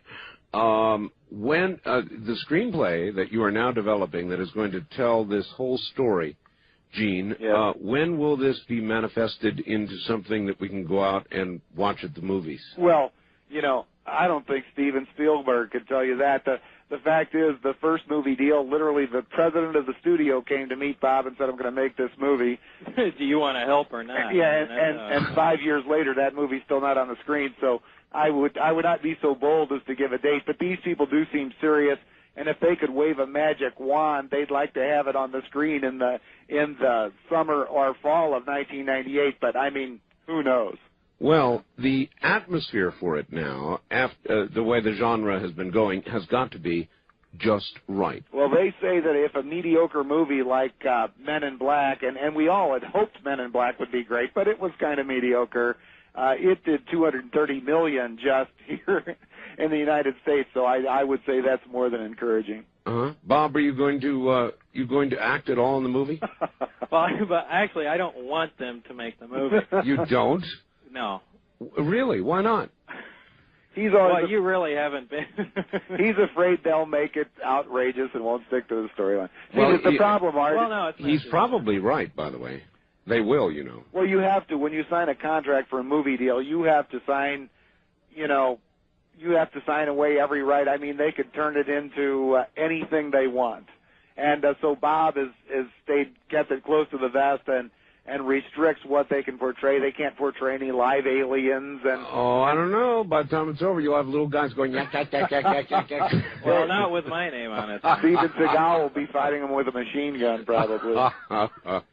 Well, it sure has been a pleasure doing this, and we sure did get a lot of good information out.